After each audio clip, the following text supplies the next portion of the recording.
The history of our story began long ago.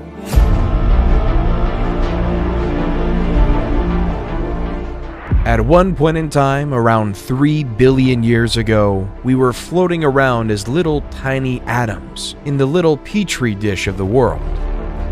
Fast forward to around 6 million years ago, and we see the emergence of the first hominids, the family of primates that include humans.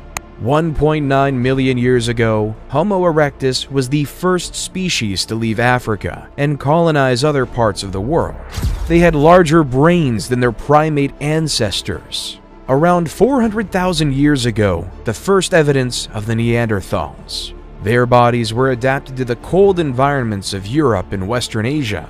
Their distinctive facial features were some of the most human-like ever seen. Then came us, the only surviving species of the Homo genus. But how did Homo sapiens rise into a global dominance through the mechanism of civilization?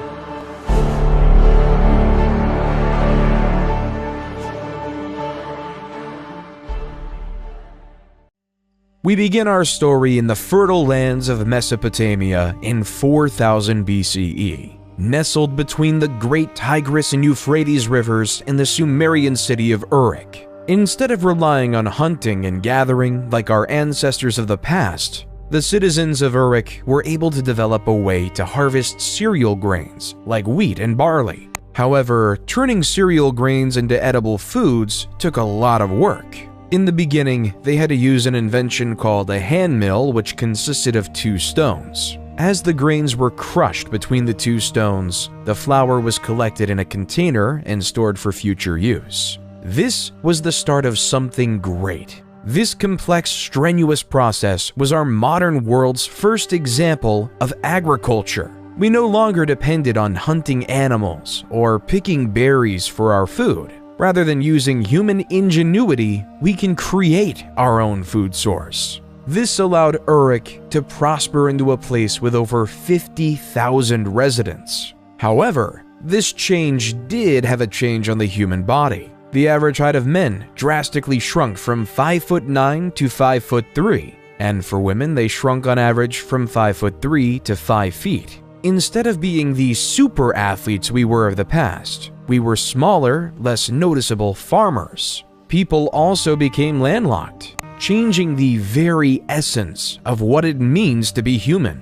In the early 3000 BCE, according to legend, King Gilgamesh began his rule as a Sumerian king of his region. However, by the end of 3000 BCE, the Akkadians ousted the Sumerians. Sargon the Great took power and conquered all of Sumeria.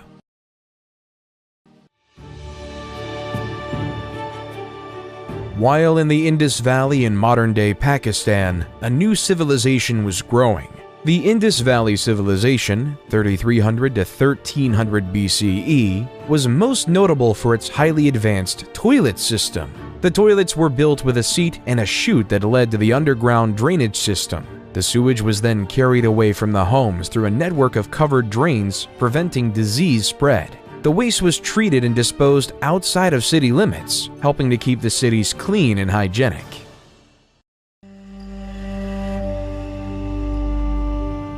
While in Egypt, they were more consumed with building pyramids than basic human plumbing.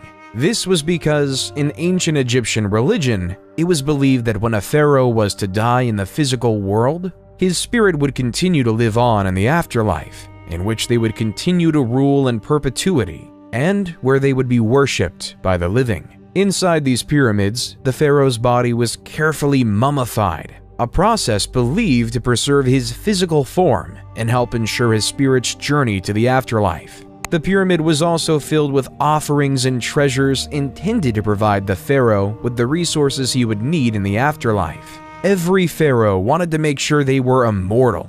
They wanted to succeed in the afterlife. They wanted to be worshipped forever. That's why it was an utmost priority for Egyptian pharaohs to build pyramids for themselves when laid to rest. It started when Pharaoh Djoser, 2667 to 2648 BCE, built the Step Pyramid at Saqqara, followed by Sneferu, 2613 to 2589 BCE, who built several pyramids, such as the Bent Pyramid and the Red Pyramid. Then came the pharaoh Khufu, 2589 to 2566 BCE, who built the famous Great Pyramid of Giza in a labor-intensive 20-year process, one that the world still marvels at today. Khufu was then followed by pharaohs Khafre and Menkaure, who built the slightly smaller second and third pyramids of Giza respectively. While over in China in the year 2100 BCE, the first Chinese dynasty was upon us. Like the people of Mesopotamia, the Chinese were ever reliant on agriculture, producing rice, wheat, and barley among other crops. However, as legend has it, the Yellow River flooded. These massive floods would destroy all the crops, leading to massive famine and suffering. However, not all was to be lost because Yu the Great was on his way. Yu was so distraught by this problem that he would spend his days traveling up and down the Yellow River. He found ways to divert the rivers by building levees and dikes so that he could regulate the waterways. Then, after 13 years of hard work, the floods could no longer wreak havoc on the land. The people were overjoyed, and Yu was hailed as a savior. That was the start of the first Chinese dynasty, the Jia dynasty. Though the accuracy of this tale is questioned by historians, it does establish an important precedent. The idea is that power ought to follow one's merit. An individual who deserves absolute power shall have absolute power. This idea would shape the world for years to come and cause the people of ancient China to follow him to create the first ever Chinese dynasty.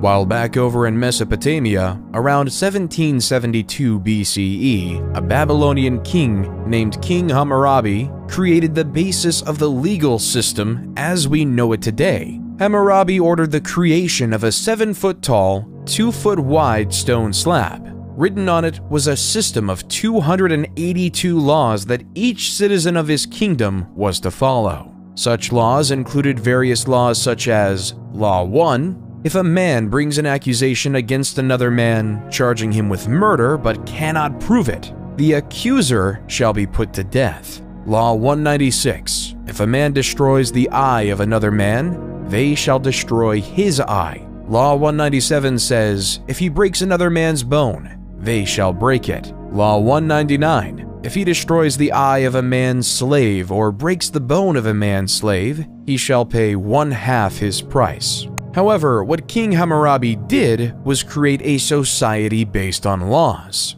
He laid out strict laws, placing people into certain castes of life and value.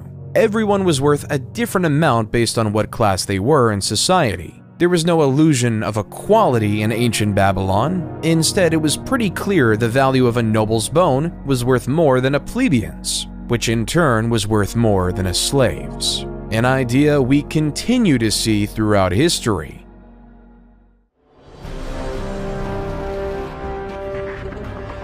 While in modern-day Turkey, a lesser-known civilization came to power. The Hittites Empire under the charismatic rule of the leader Labarnus, 1680 to 1650 BCE. He was a skilled ruler with a single vision in mind, uniting the Hittite city-states under a single rule. Labarnus led his army from city to city, conquering neighboring city-states and making alliances with their leaders. He was a shrewd diplomat, and he used his diplomatic skills to win over the hearts and minds of the people. Eventually, Labarnus became the ruler of all the Hittite city-states and established the empire. He was a just and fair ruler and was loved by his people. Under his rule, the Hittites prospered and their territory expanded, leaving them right next to their neighbors in Egypt.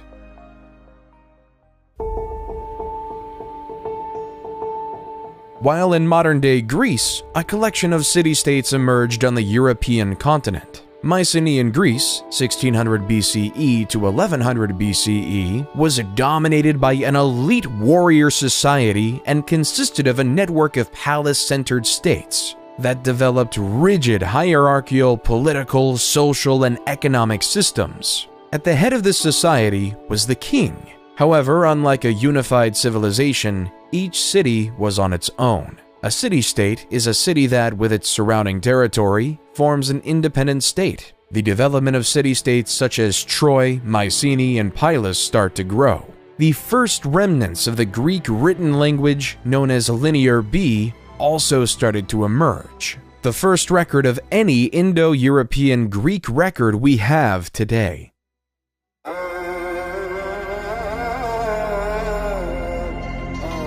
While back in Egypt, they started to create a social pyramid of another type, the Egyptian social pyramid. Like the Great Pyramid of Giza, it is more prominent at the bottom and tinier at the top. At the bottom lays the peasants and the slaves. They were responsible for doing all the manual labor. They worked on the lands. They would spend the day in and day out farming, producing food for all of Egypt. Then, when the season to farm was over for the year, they would work on the pharaoh's massive building projects, literally building the pyramids.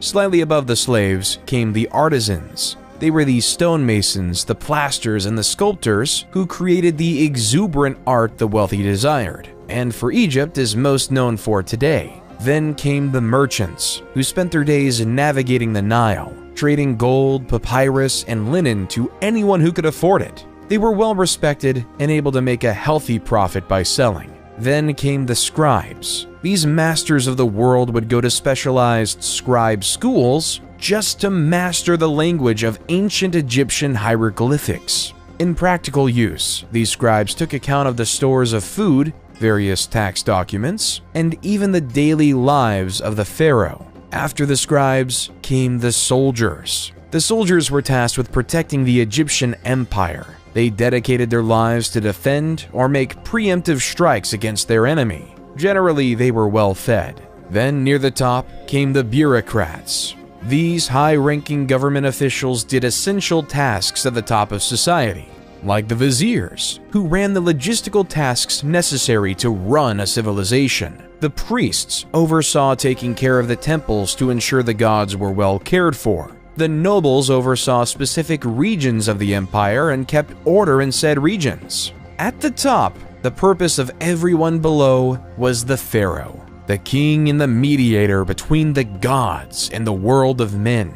The pharaohs will be known to be supreme, and all must succumb to it. When the pharaoh dies, he will be buried in a pyramid in which he will help eternally rule over the Egyptian empire. Egyptian society was created to serve the pharaoh. Taxes were taken from the farmers for the pharaoh, and artisans made unique crafts for it. The merchants ensured the pharaoh was well supplied with the needed goods. The scribes would follow the pharaoh and record his thoughts. The soldiers made sure his empire was protected. The bureaucrats did the jobs the pharaoh couldn't do, while the pharaoh sat at the top and communicated with the gods. Pharaoh Ramses II, 1279 to 1213 BCE, accomplished many extraordinary things by living in this social system. He orchestrated the construction of the Temple of Abu Simbel, the Ramesseum, and the Temple of Karnak.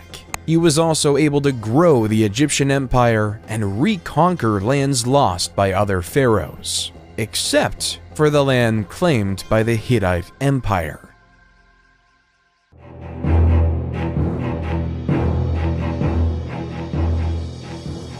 The Hittite king of the time, Mtwali II, 1295 to 1272 BCE, was notorious for ordering his troops to attack his Egyptian neighbors. Following the example of Labarnus, Mtwali wanted to unify the world under Hittite rule. However, Ramses had enough. Other pharaohs in the past have tried to stop the Hittites, but he knew if his empire was to ever succeed, he needed to attack back. His target is the city of Kadesh. Ramses rode in on his chariot with 4 divisions of 20,000 men ready to dominate and kill Mtwali. However, the Hittites already knew of the incoming Egyptian invasion through espionage. They fortified their city with 40,000 of his own men. A war was about to commence. Ramses decided to split up his divisions to force Mtwali out, but yet Mtwali never did. A gruesome mistake. Splitting up his forces left him exposed, unable to get an advantage, allowing Mutawalli and the people of Kadesh a chance for victory. Historians believe that all they did was come out from the fortification of Kadesh and trap Ramses II's forces in his army by the river. But yet, for some unknown reason, they never did, leaving the Battle of Kadesh to end in a draw. After the battle, though, both sides decided it would be best to stop attacking each other, that they should live in peace and unity in this world. Then, after the death of Mutawalli, the new king Hattusili III took the throne of the Hittite Empire. Through the means of messengers in the year 1258 BCE, both Ramses and Hattusili signed the first peace treaty to ever exist. Reading in part, Ramses the Great King, the king of the country of Egypt, shall never attack the country of Hatti to take possession of a part of this country. And Hattusili, the great king of the country of Hatti, shall never attack the country of Egypt to take possession of a part of that country. Then, a period of friendship occurred between these two once warring nations. The Hittites were skilled in metalwork and taught the Egyptians to make superior weapons and tools. At the same time, the Egyptians, master of agriculture, shared their knowledge with the Hittites, trade for the benefit of both civilizations. Both civilizations prospered because of this. Peace can lead to prosperity. The agreement was kept in place until around 1200 BCE because that's when the Hittite Empire fell, because of the constant attacks they faced from the Sea People, leaving the Hittite Empire to be lost in the state of history.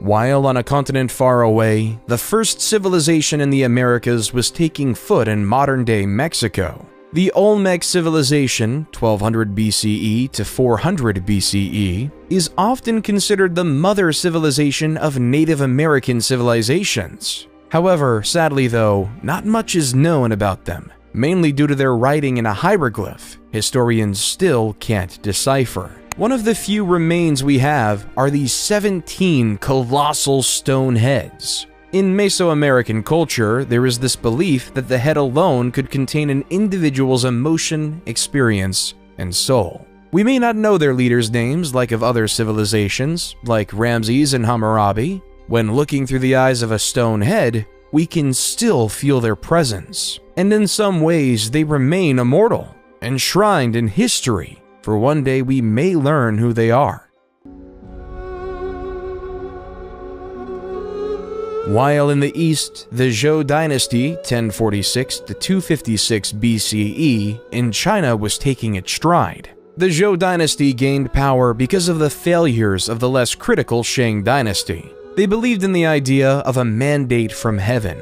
This resulted in 4 principles in the Chinese dynastical structure that would be repeated repeatedly. 1. Heaven grants the emperor the right to rule. 2. Since there is only one heaven, there can only be one emperor at any given time. 3. The emperor's virtue determines his right to rule. And 4. No one dynasty has a permanent right to rule. A ruler in dynasty could lose the mandate from heaven, and the heavens weren't always on the side of the rulers. Over time, it will fade into another dynasty. The heavens would send signs of droughts, famines, floods, and earthquakes across the land, signaling they'd lost the blessing from above.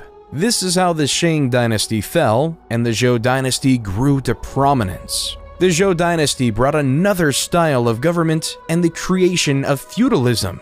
The system was straightforward, leading to another social pyramid. At the bottom lay the peasants, who were tied to the land and whose job was to produce crops for the empire. Then came the soldiers, whose job was to protect the lands from foreign invaders. Then the lords, who owned the land and taxed the peasants a portion of their crops, who in turn, the lord gave some of their crops to the king. The person in charge of the whole empire, the king, would then receive more crops and become very wealthy. All profits go to the king, and all work goes to the masses. Why would anyone just settle for a life of farming day in and day out? There are 2 reasons for this phenomenon. The first reason was due to necessity. It took many more people to feed an empire and a family back then. And the second reason being philosophy. Towards the end of the Zhou dynasty, the beginning of Eastern philosophy was created. Confucius created a philosophy system justly named Confucianism, which is focused on the importance of respect, loyalty, and responsibility in all relationships in life. A central concept of Confucianism is called Li, which can be translated as rituals, customs, or manners. Li refers to the formal and informal social conventions that guide societal behavior. It is seen as maintaining order and harmony in social relationships, while Lao Tzu created another philosophy called Taoism. The word Tao means the way or the path, and Taoism teaches that individuals should seek to align themselves with the natural flow of the universe, rather than fighting against it. Live your life as peacefully with yourself as possible, and don't worry about external things outside your control. Just focus on your farming. One of the most famous contemporaries from Taoism is the idea of yin and yang, representing complementary and interdependent forces in nature, such as light and dark, hot and cold, or masculine and feminine. Taoism teaches that by balancing these opposing forces, individuals can achieve harmony and fulfillment. Confucianism and Taoism made life bearable for ancient Chinese farmers. But as time progressed, the city-states that occupied ancient Greece grew. Around 800 BCE, the Greek city started to realize that the land they occupied was practically infertile, so to produce an essential staple of grain, they had to import it. Hence why the Greek states had to colonize the world around them. The city-state Miletus, at its height, had over 90 colonies throughout Europe, producing food for the Greeks. At its height, the Greek had set up colonies from modern-day Marseille in France to Rostov-on-Don in Russia. One of these new emerging city-states was Rome. As legend has it, Romulus and Remus were twin brothers abandoned by their parents and placed into the river Tibet. As the basket floated across the river, a female wolf discovered the two orphans and nursed them back to health. When Romulus and Remus became adults, they decided to find a city where the wolf rescued them. However, this created turmoil as both brothers wanted the site to be named after themselves. As Romulus and Remus fought relentlessly, eventually Romulus came up with the final blow and killed Remus, creating Rome in 753 BC. While the Greek city-states might have been colonizing, Cyrus the Great was about to take over an empire. At the time, the Persians were subjugated to the rule of the Medes Empire. According to legend, after his grandson Cyrus was born, King Astyages of Medes had a vivid dream that his little grandson would one day stage a revolt against him. King Astyages knew what to do and ordered his chief advisor to kill the baby. But the chief advisor gave the baby off to a shepherd to be raised instead. However, troubles weren't over for Cyrus. When he was 10, King Astyages found Cyrus. King Astyages wanted to kill him because the dream was very clear. This man will revolt against you. Yet, against his better senses, Cyrus was allowed to live. King Astyages' biggest mistake.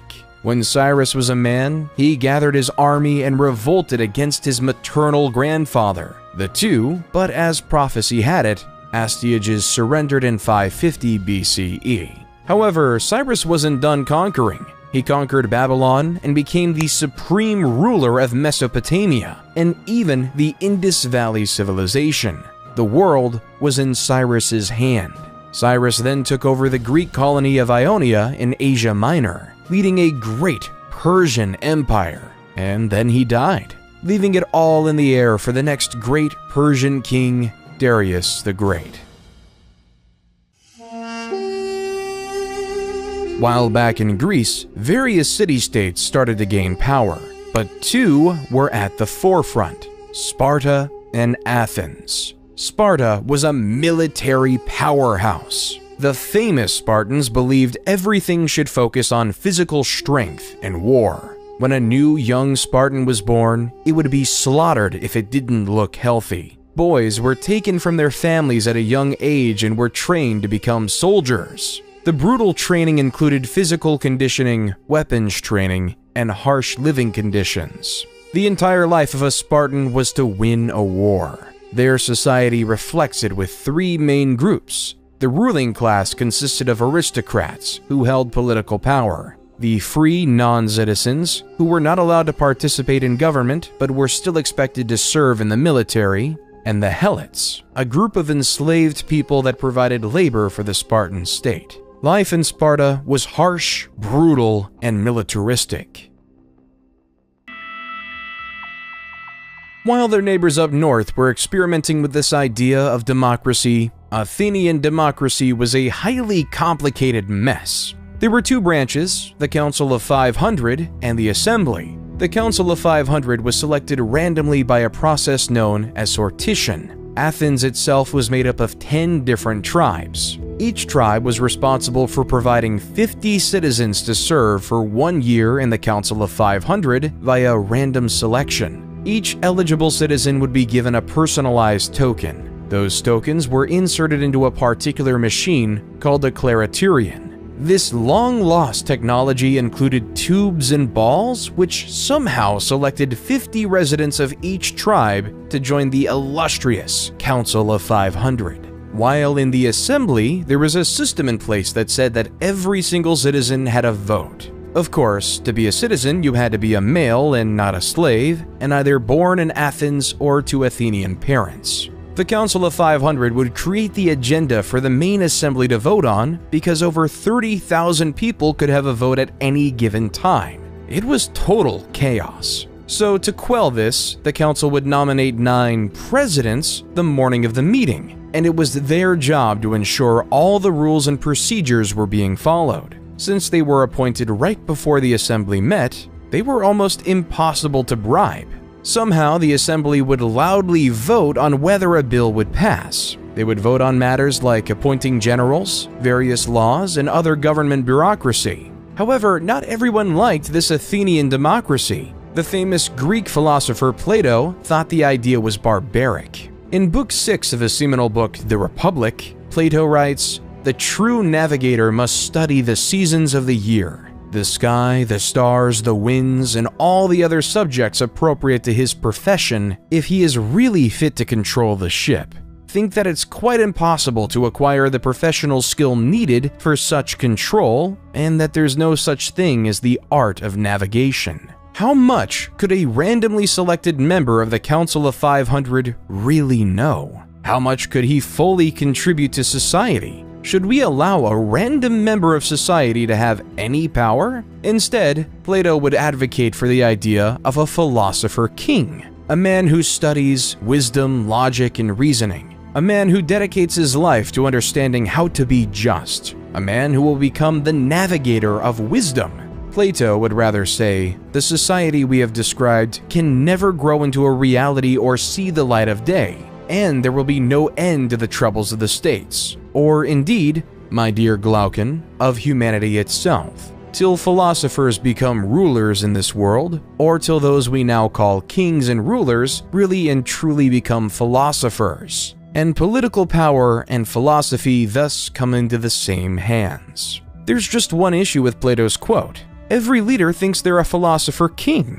Everyone thinks their thoughts are the best. Everyone thinks their ideas are the wisest. From Yu the Great in China, to Labarnus of the Hittite Empire, to Siddhartha Gautama of the Kingdom of Magadha in India.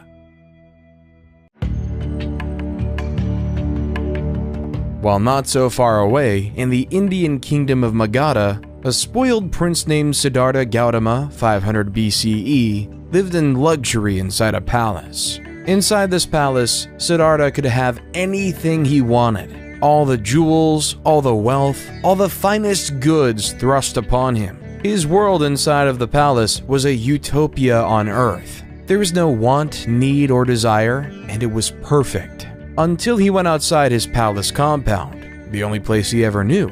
As he took his first steps outside of his palace, what he saw struck a chord. He saw an old man dying right on the street in front. He realized that the human experience wasn't something that was perfect and sublime. Instead, it was death. As Gilgamesh realized many years ago, This was an inevitable part of the human experience. Siddhartha left his life of luxury behind and began a quest for knowledge and enlightenment. He studied with spiritual teachers and meditated for many years, searching for answers to life's big questions. Finally, after 6 years of seeking, he sat down under a fig tree and meditated until he achieved enlightenment. Enlightenment is a state of inner peace, in which one has transcended the limitations of the ego and is in touch with a universal consciousness or divine essence. It isn't a fixed and permanent thing, but rather an ongoing process of growth and development. But under that fig tree, Siddhartha became known as the Buddha, or the Awakened One. He would spend the rest of his life traveling the countryside, becoming close to the Enlightenment. Darius was determined to follow in his father's footsteps and take over the world. After finalizing their rule over the city-state of Ionia, the Persians were on a quest to take over Greece. Darius and his 20,000 men came to the city of Marathon in the year 490 BCE, a city 26.2 miles away from Athens. The Athenians were vastly outnumbered, with only 10,000 men. As the Persians were trying to regroup, the powerful Greek hoplites crushed the weaker Persian foot soldiers by routing the wings before turning towards the center of the Persian line. The remnants of the Persian army fled to their ships and left the battle. Early historians believe the battlefield littered 6,400 Persian bodies, while the Athenians lost only 192. So the Persians retreated, and an Athenian messenger named Pheidippides ran the 26.2 miles from Marathon to Athens, exclaiming with joy how the Athenians just beat the mighty Persian Empire. All of Athens went crazy with this fantastic news, hence leading the Pheidippides' historic trek to be sketched into history as the world's first marathon. However, the Persians weren't done, even with Darius I dying of mysterious circumstances. His son, Xerxes I, took over the crown and wanted to complete his grandfather's legacy. In 480 BCE, Xerxes I wanted revenge, so he brought his enormous invasion force of over 100,000 soldiers and was dead set on conquering Greece. Then, at a narrow pass at Thermopylae, the Spartan king Leonidas had his force of 7,000 Spartans maintain the defense. Leonidas knew of his disadvantage and developed a bold and daring plan to defeat the Persians. Rather than waiting for the Persians to attack, Leonidas ordered his soldiers to make a surprise attack on the Persian camp, catching the Persians off guard and disrupting their formation. Despite their success, the Greek army was ultimately overwhelmed by the Persians, who attacked from all sides and eventually broke through the Greek defenses. Leonidas and his soldiers fought with courage and determination. Still, they were ultimately defeated. Then came the Battle of Salamis, where the Greeks could change the tilt of the war in a naval battle between the 500 Persian trireme and 300 Greek trireme.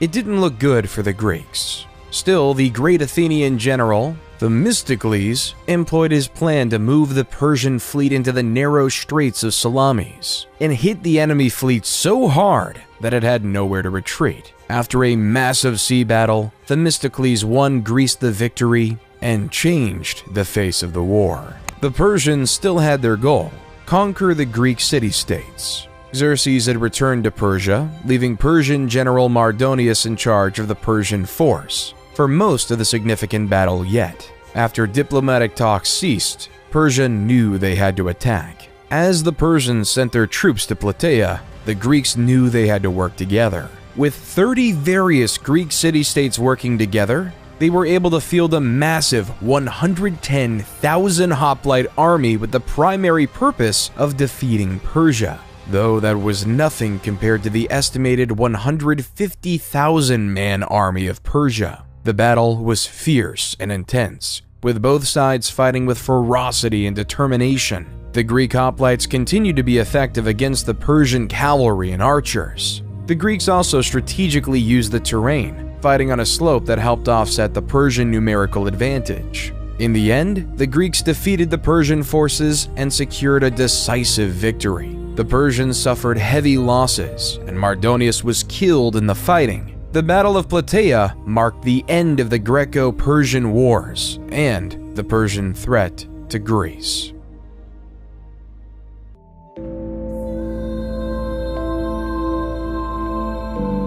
After the Persian War, life in ancient Greece was spectacular. A golden age of culture was upon us. With no longer having to face the threat of war, Athens was able to create architectural wonders, such as the Parthenon. The Parthenon sits upon the Athenian Acropolis, a prominent hill overlooking the city of Athens, to show its wealth and culture. No matter where you'll go in Athens, you can still see the Great Parthenon even today. Then came the theater. Around this time, the state would sponsor the most significant poets to create stories in the Athenian festival, called the City Dionysia, a festival designed to worship the Greek god of theater and fertility, Dionysus, creating playwrights such as Sophocles, Aeschylus, and Aristophanes.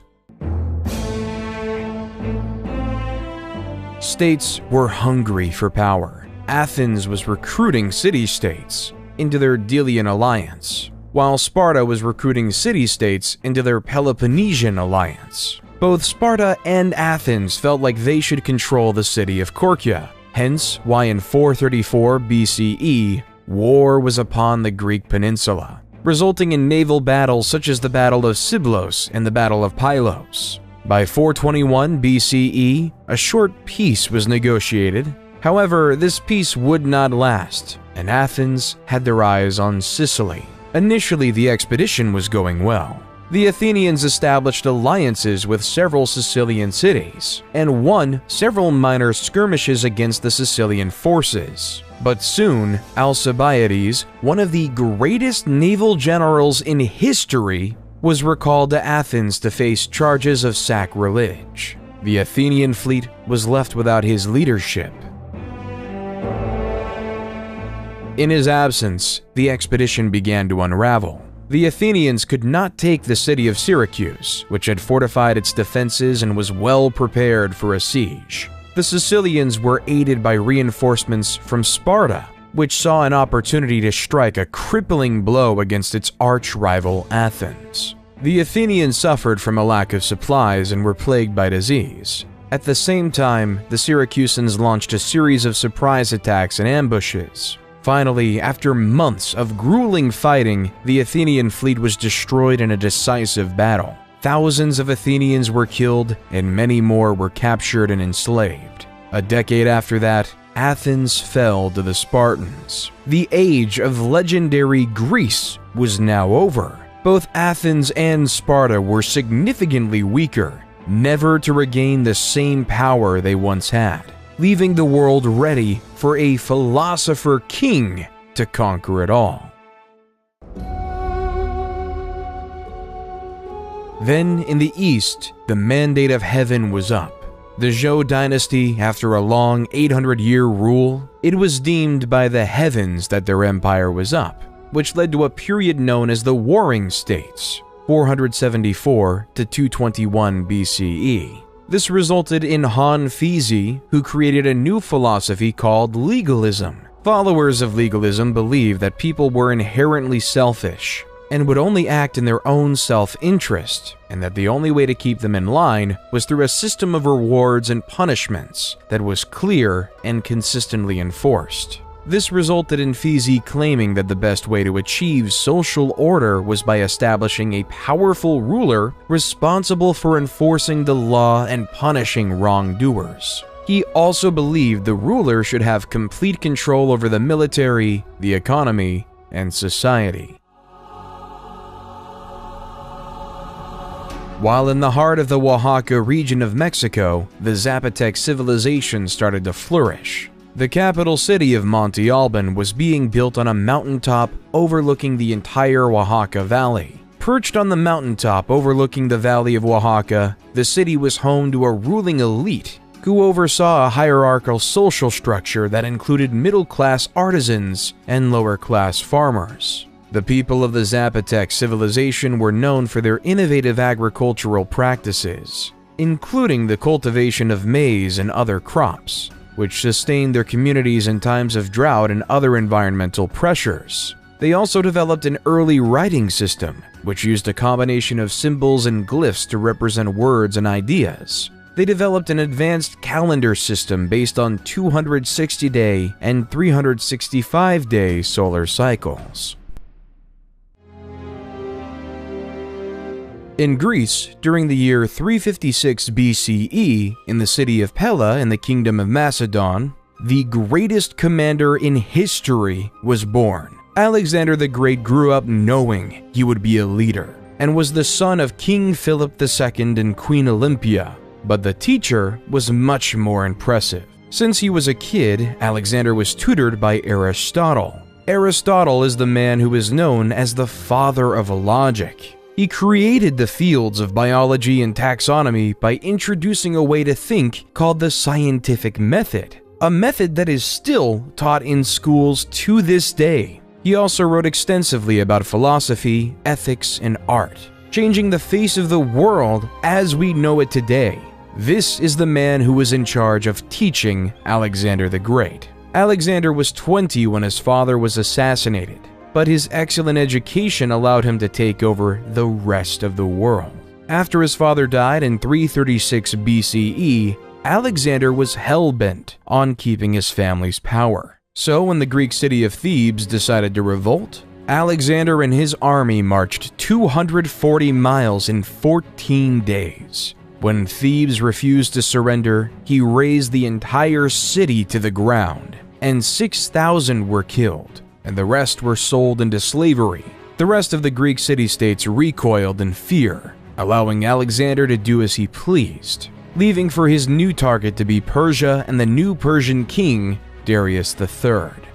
In 333 BC, Alexander faced the Persian army at the Battle of Issus. This significant engagement saw the Persian king Darius III defeated and forced to flee. Alexander then captured several key cities, including the vital port of Tyre, which had resisted his initial siege. In 331 BC, Alexander faced Darius III again at the Battle of Gaugamela, near the Tigris River in modern-day Iraq. Despite being outnumbered, Alexander won a decisive victory using superior tactics and mobility. The Persian army was shattered, and Darius III fled once again. Alexander then proceeded to capture the Persian capital of Babylon and took control of much of Mesopotamia. He continued his campaign eastward, winning battles in what is now modern-day Iran and Afghanistan. In 330 BC, he captured the Persian capital of Persepolis, a city of great wealth and cultural significance. But Alexander wasn't done. He wanted to expand eastward, eventually crossing the Hindu Kush Mountains into India. However, his troops grew tired of the endless fighting and refused to go any further, and Alexander was forced to turn back. However, after Alexander failed in the Indian subcontinent, a powerhouse emerged in India called the Mauryan Empire. At its height, it spanned over much of India, Pakistan, Bangladesh, and Afghanistan. However, this conquering came at much of a cost for its leader Ashoka the Great. In 261 BC, after the death of his parents, Ashoka decided that his empire needed to expand. In his sights, the kingdom of Kalinga. The war was bloody, the war was fierce. Over 100,000 people died. Ashoka couldn't sleep with himself. He didn't know how to deal with his actions that resulted in so much death. So he turned to the teaching of the Buddha. Under Ashoka's rule, the Mauryan Empire became known for supporting Buddhist teachings and promoting nonviolence. Ashoka issued a series of edicts inscribed on rocks and pillars throughout the empire that promoted principles such as kindness, respect for all religions, and the abolition of slavery. Certain traits were not shared in the West by Alexander.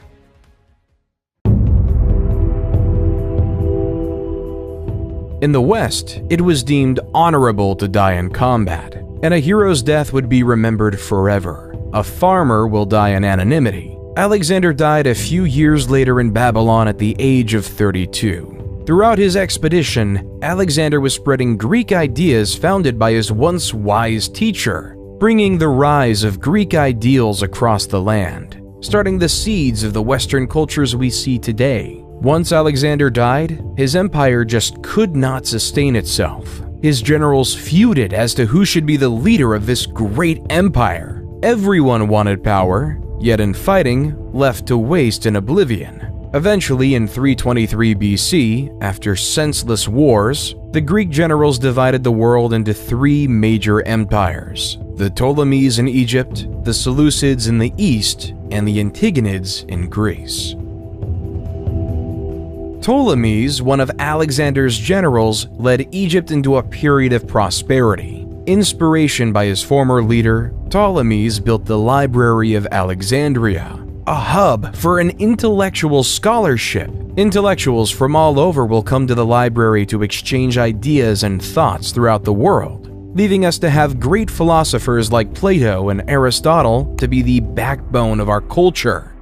While the general Seleucid was given the keys to the city of Babylon. Babylon at this time was a cultural hub melting Greek, Persian, Indian, and Central Asian cultures. Seleucid, though, preferred Greek ideas and Greek language. The Seleucid Empire was at its height during the reign of King Antiochus III, 223 BC to 187 BC. Under King Antiochus III, the Seleucids encompassed a vast territory from modern-day Turkey to modern-day Pakistan, one of the largest empires on record until the rise of the Romans.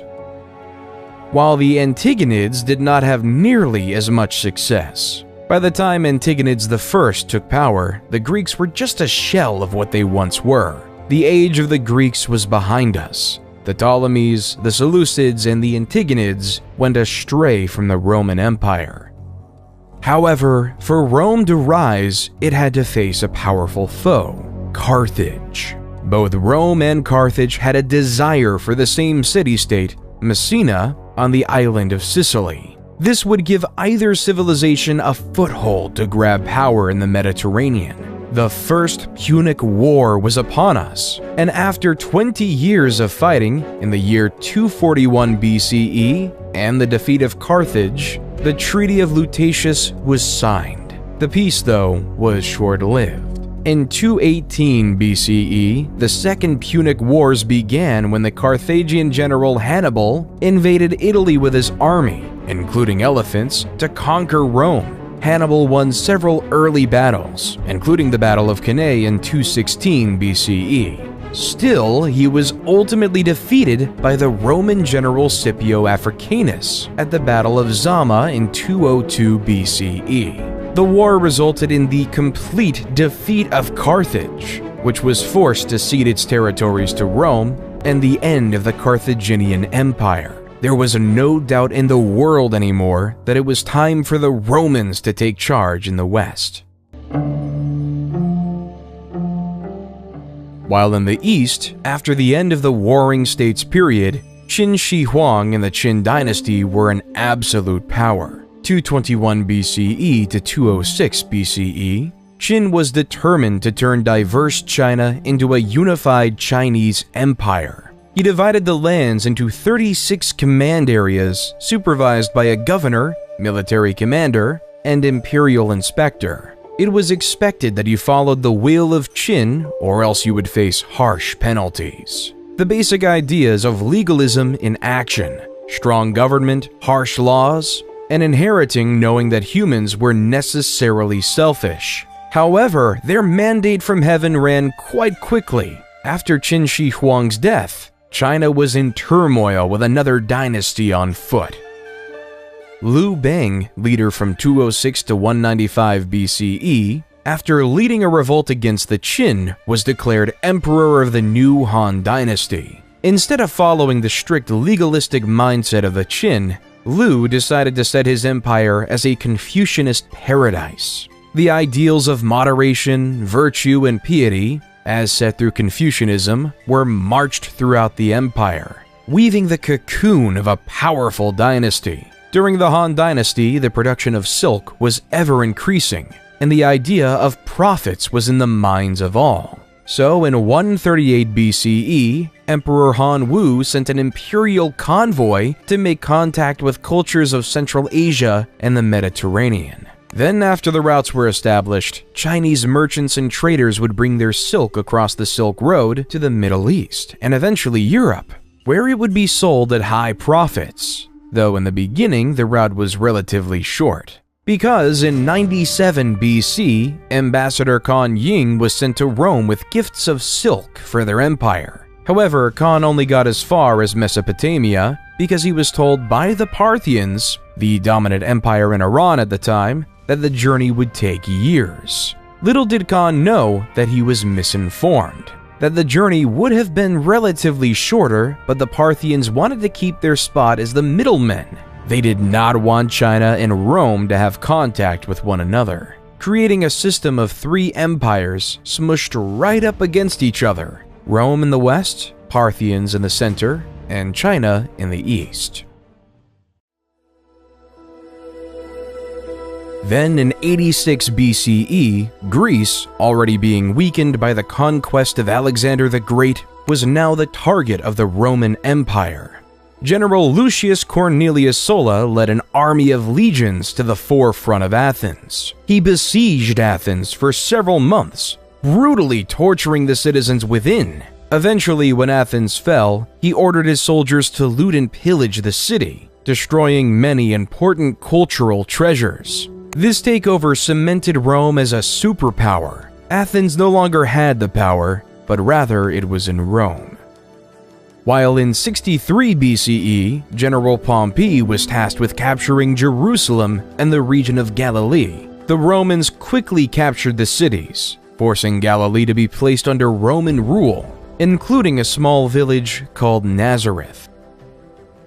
The Romans' desire to expand didn't end in Galilee, though. In 58 BCE, Julius Caesar was appointed governor of the Roman Province of Sicily, Gaul, northern Italy, with the express assignment of conquering the rest of the Gauls. At the time, the Gauls were a group of Celtic peoples who lived in that area that is now France, Belgium, and parts of Switzerland, Germany, and Italy. However, it was Caesar's job to take over these Celtic tribes, while the Gauls, who were insistent on their independence, all had to work together under the leadership of Vercingetorix in a last-ditch attempt to stop the Romans. As Caesar brought his troops to Alesia in 52 BC, war was upon us. Alesia was surrounded by a double wall and a ditch, with additional fortifications on the town's hills. Vercingetorix had gathered a large force of Gallic warriors inside the town.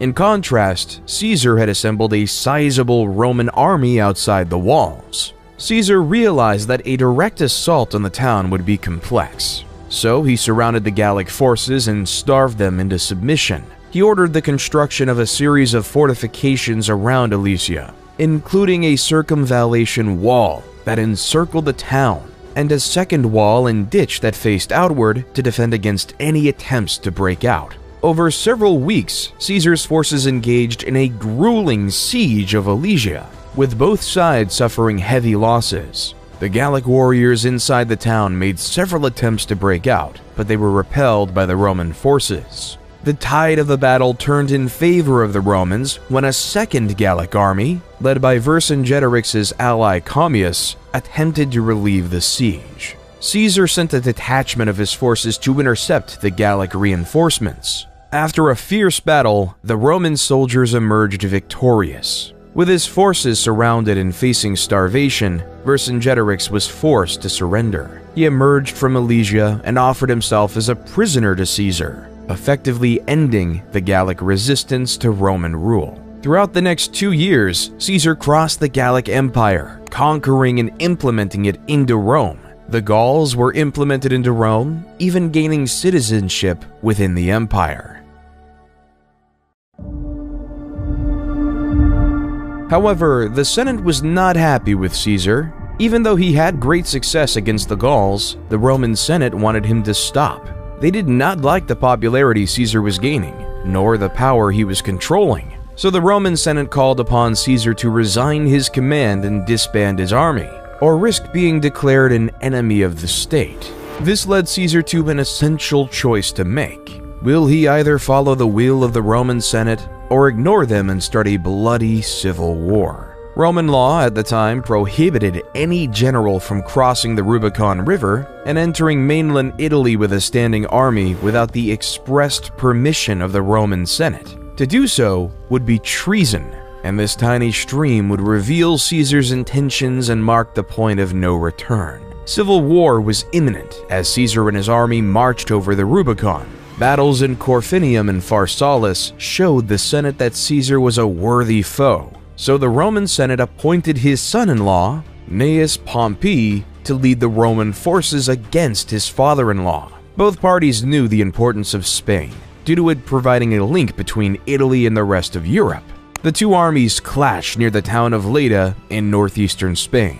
Caesar's army was significantly outnumbered, but he could use his superior military tactics and training to gain the upper hand in the battle. After several days of intense fighting, Caesar emerged victorious, forcing Pompey's forces to retreat, declaring Caesar as the new leader of Rome.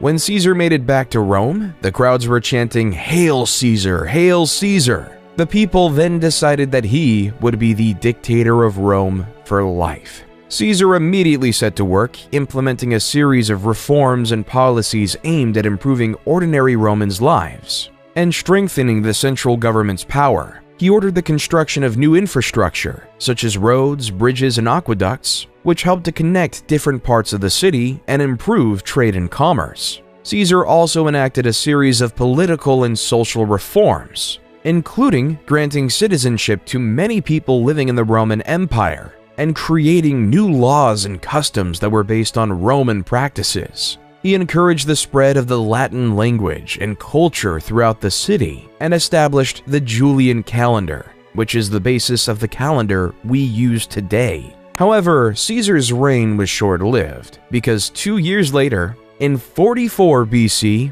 he was stabbed to death by two loyal senators, Cassius and Brutus. The assassination of Caesar led the Roman world into disarray. The world was filled with factions, vying for government control without a strong leader.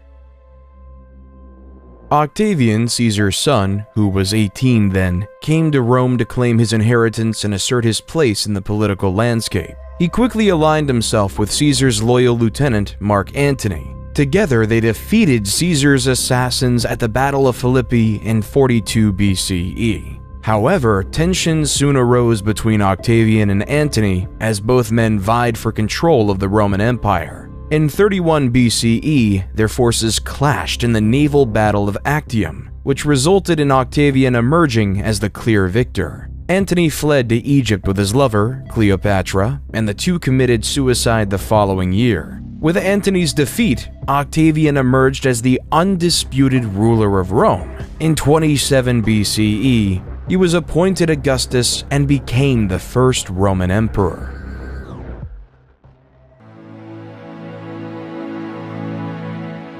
During Augustus's reign, a man who would change the world was born in the Roman-occupied city of Bethlehem, Jesus Christ. The Gospel of Luke says, "In those days a decree went out from Caesar Augustus that all the world should be registered. This was the first registration when Quirinius was governor of Syria, and all went to be registered, each to his own town."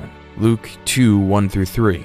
This census was an essential factor in Roman society because it established the population counts in these various communities, making it possible to tax these various citizens. So the highly pregnant Mary and her betrothed husband Joseph had to travel 90 miles on foot from Nazareth to Bethlehem to complete this legally required Roman census. When they arrived in Bethlehem, many other descendants of the King of David, or members of the Jewish faith, were also going to Bethlehem for the census. They found out that there was no room for them in the inn, so they were forced to take shelter in a stable where Mary gave birth to Jesus. Jesus was later named King of the Jews. After Jesus' birthday and the completion of the census, Mary and Joseph returned to Nazareth with their extraordinary son.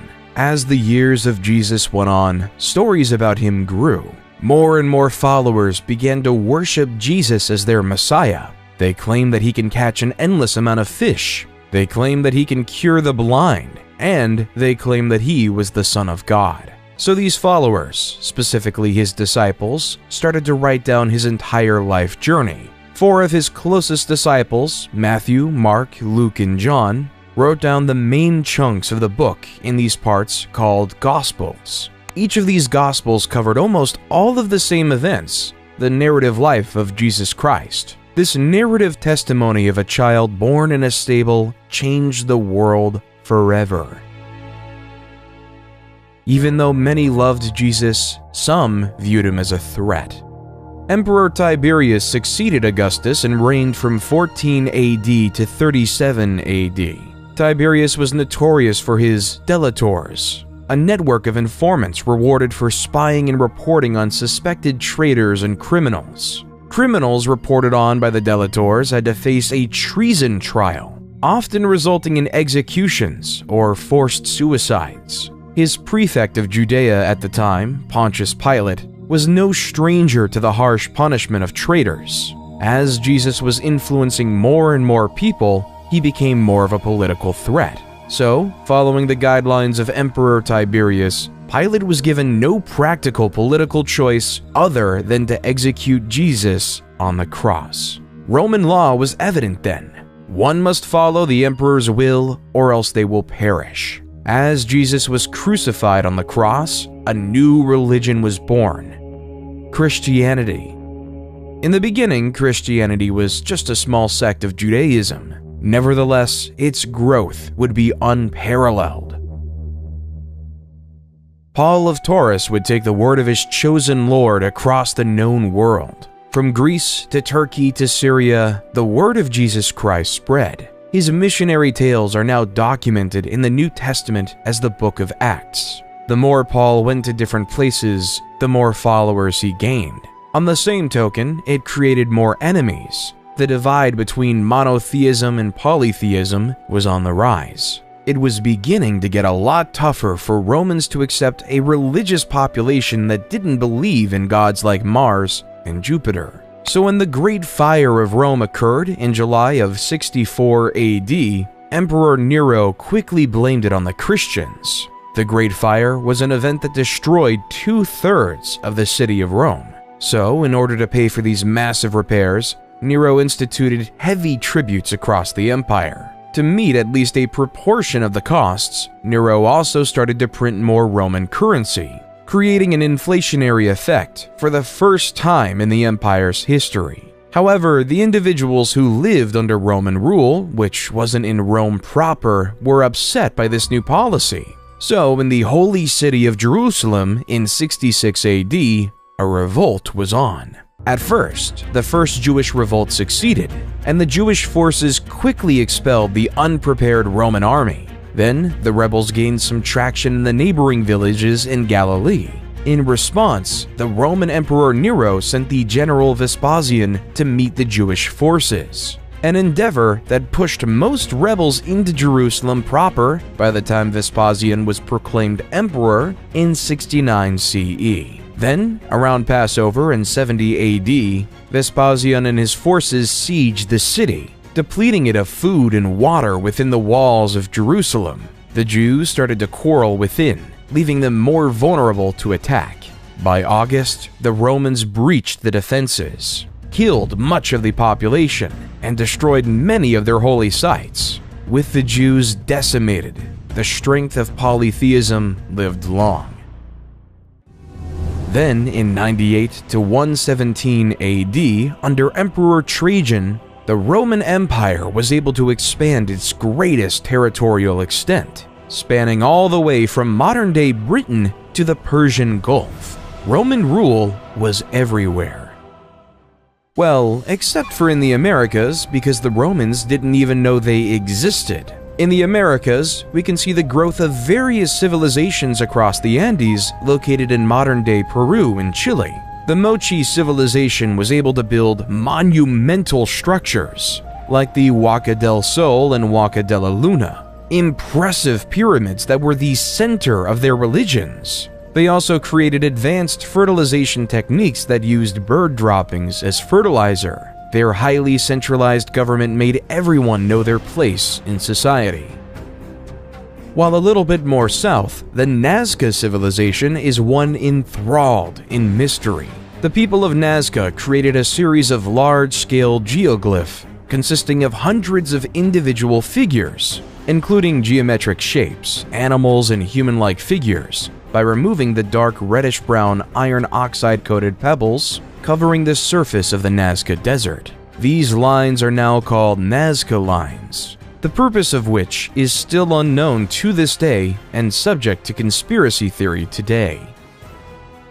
Around 100 AD, the Zapotecs started establishing Monte Alban, their capital. It was one of the first examples of urban planning in the Americas. The city was laid out in a grid pattern, with main roads and smaller side streets leading to plazas and public buildings. The city was also divided into different districts, each with specialized functions, such as residential, administrative, and religious, leaving it to be in use for 1,000 years after that.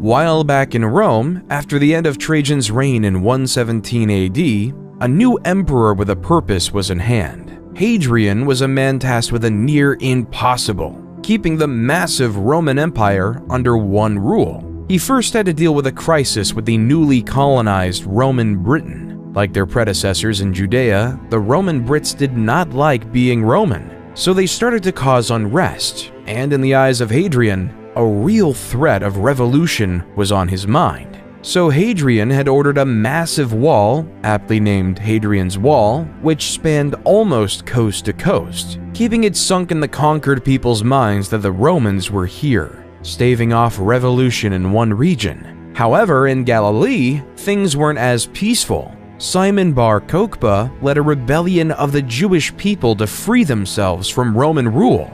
As you see, Rome was developing a new city called Aelia Capitolina over the ruins of Jerusalem from the last revolt, with temples dedicated to polytheistic gods like Jupiter. By 132, Bar Kokhba took the bottle of Nasi, head of state. Many Jews regarded him as the Messiah who would save the Jewish people and restore their independence. Kokhba's troops would storm Aelia Capitolina, almost knocking out entirely the Roman garrison controlling the city. Hadrian, though, would not have it, so he sent a force of 120,000 men to the lands of Judea to conquer and force the Jewish people into submission. As Cassius Dio says in the History of Rome, 50 of their most important outposts and 985 of their most famous villages were razed. 580,000 men were slain in the various raids and battles, and the number of those that perished by famine, disease, and fire was past finding out.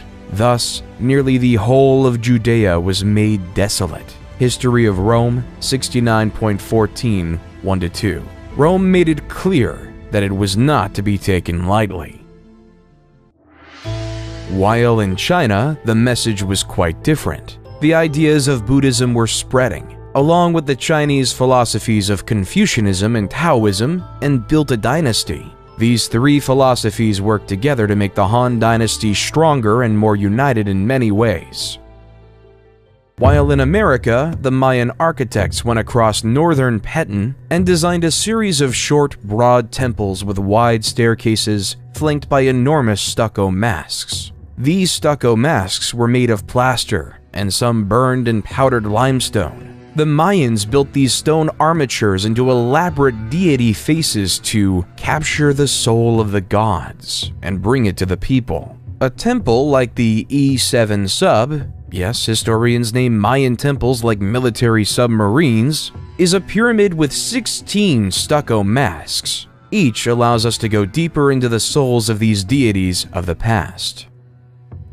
In the Middle East, a new empire was emerging with roots in the past. A man named Ardashir claimed to have royal blood that traced all the way back to Cyrus the Great. Ardashir claimed that he should be the true ruler of the Persian Empire, not those frauds of the Parthians. Ardashir was able to unite the various tribes of Persia, In 224 AD, Ardashir I led his forces against the Parthian king Artabanus V in a significant battle at Hormozgan. The Sasanian forces, known for their cavalry, defeated the Parthians and captured Artabanus V. With this victory, Ardashir I declared himself king and established the Sasanian Empire. Ardashir I quickly established a centralized government and built a new capital at Ctesiphon on the Tigris River. He re-established the Zoroastrian religion, which had been suppressed by the Parthians, as the empire's official religion. He also built a powerful military machine with skilled cavalry and archers. He began to expand his territory by conquering neighboring regions. As the Parthians were on their way out, so were the Han.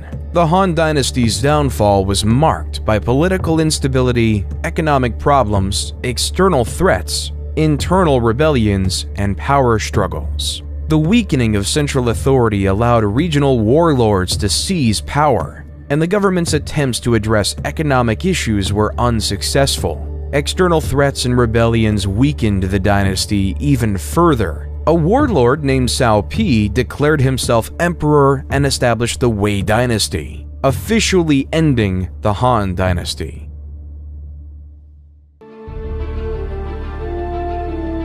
While back in Rome, Emperor Diocletian, 284–305, faced a problem.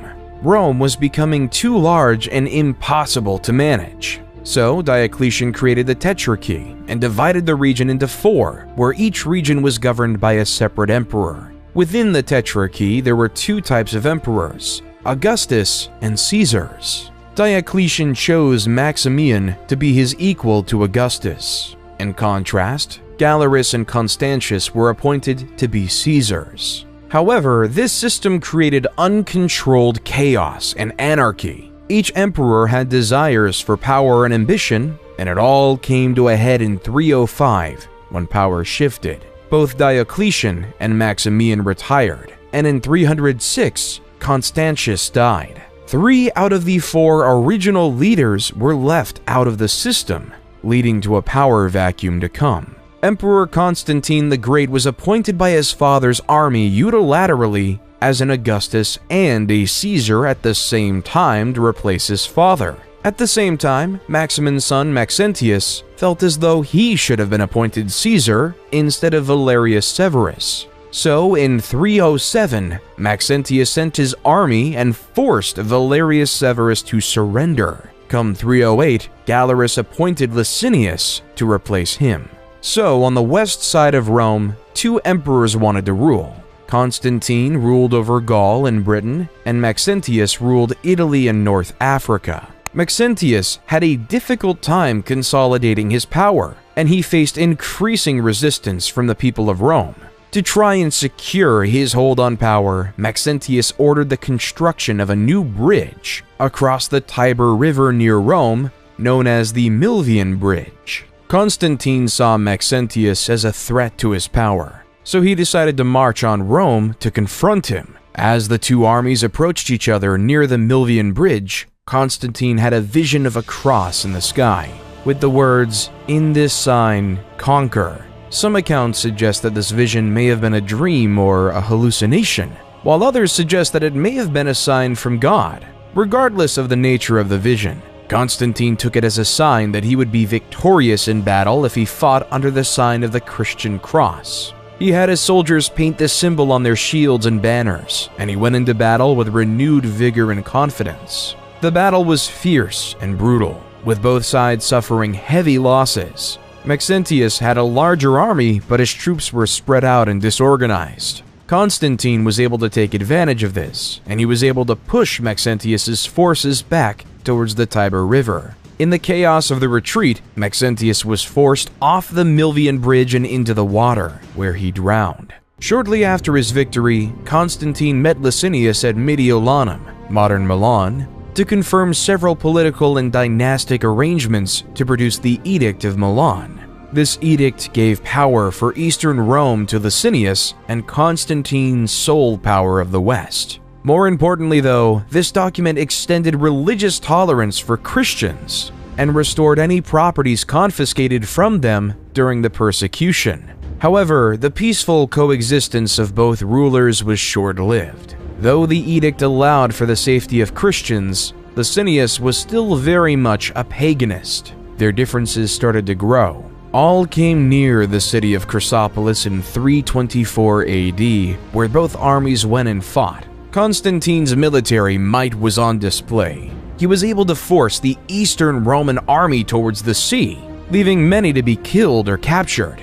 Constantine was declared the sole leader of Rome, and Licinius was declared dead by hanging.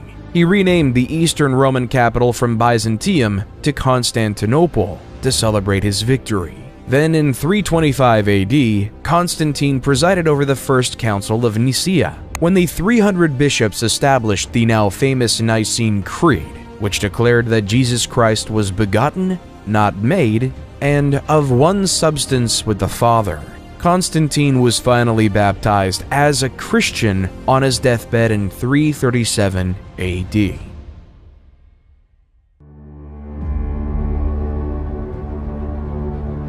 Come 370 AD, a new player was on the scenes. The Huns were a barbaric nomadic civilization who were masters of warfare. According to legends, they were taught horsemanship as early as the age of 3. Also, they would attack their own with a sword to teach them how to endure pain. These people weren't to be messed lightly with. When they crossed the Volga River in 370 on their horses and lusted for blood, the Alan civilization didn't stand much chance. 2 years later, they attacked the Ostrogoths, an eastern tribe of Germanic Goths who harassed the Roman Empire by frequently attacking their territories. By 376, the Huns had attacked the Visigoths, the western tribe of Goths, and forced them to seek sanctuary within the Roman Empire. As the Huns dominated Goth and Visigoth lands, they earned a new reputation as the new barbarians in town and seemed unstoppable. By 395 AD, they began invading Roman domains, and some Roman Christians believed they were devils who arrived straight from hell. The reason they started invading Rome was because of the death of Theodosius the Great. His shining achievement as emperor was keeping the Goths and the Huns at bay. But on death, he decided to follow the ideas of Diocletian and split the empire up again, splitting up control between his two sons, Arcadius in the east and Honorius in the west, making Theodosius the last leader of a united Rome. With Honorius in charge, the incapable general made Western Rome an easy target to be bullied. The Visigoths, looking for a new place to live, had their eyes set on Rome. So throughout the early 410s, the Visigoths ransacked various Roman cities. Then, on August 24th, 410, the Visigoths sacked Rome, taking control of this historic city. It was the first time in nearly 800 years that a foreign army occupied the city of Rome. However, the Visigoths couldn't maintain control of Rome. Instead, they continued to ransack Roman territories until they established their kingdom in 418 in modern-day Spain.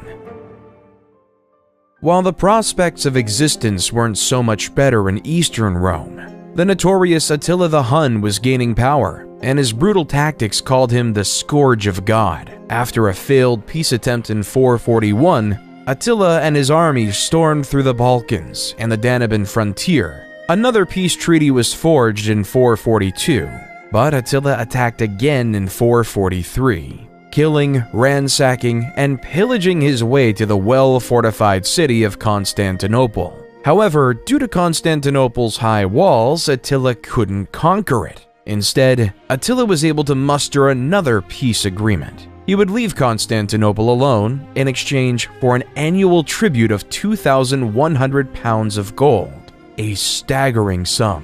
Then in 451, the Huns invaded the Gauls, allowing the once enemies of the Visigoths and the Romans to wise up and work together to fight the Huns. According to legend, the night before the imminent battle, Attila consulted sacrificed bones and saw that thousands of his army would fall in the fight. The next day, his premonition came true.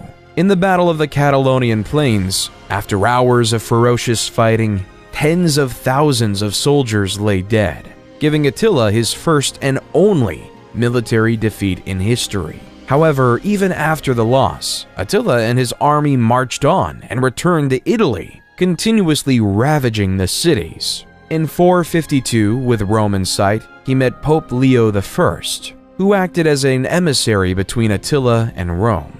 There's no record of what they discussed. Still, according to legend, the apparitions of St. Paul and St. Peter appeared to Attila. They threatened to kill him if he didn't negotiate with Pope Leo I.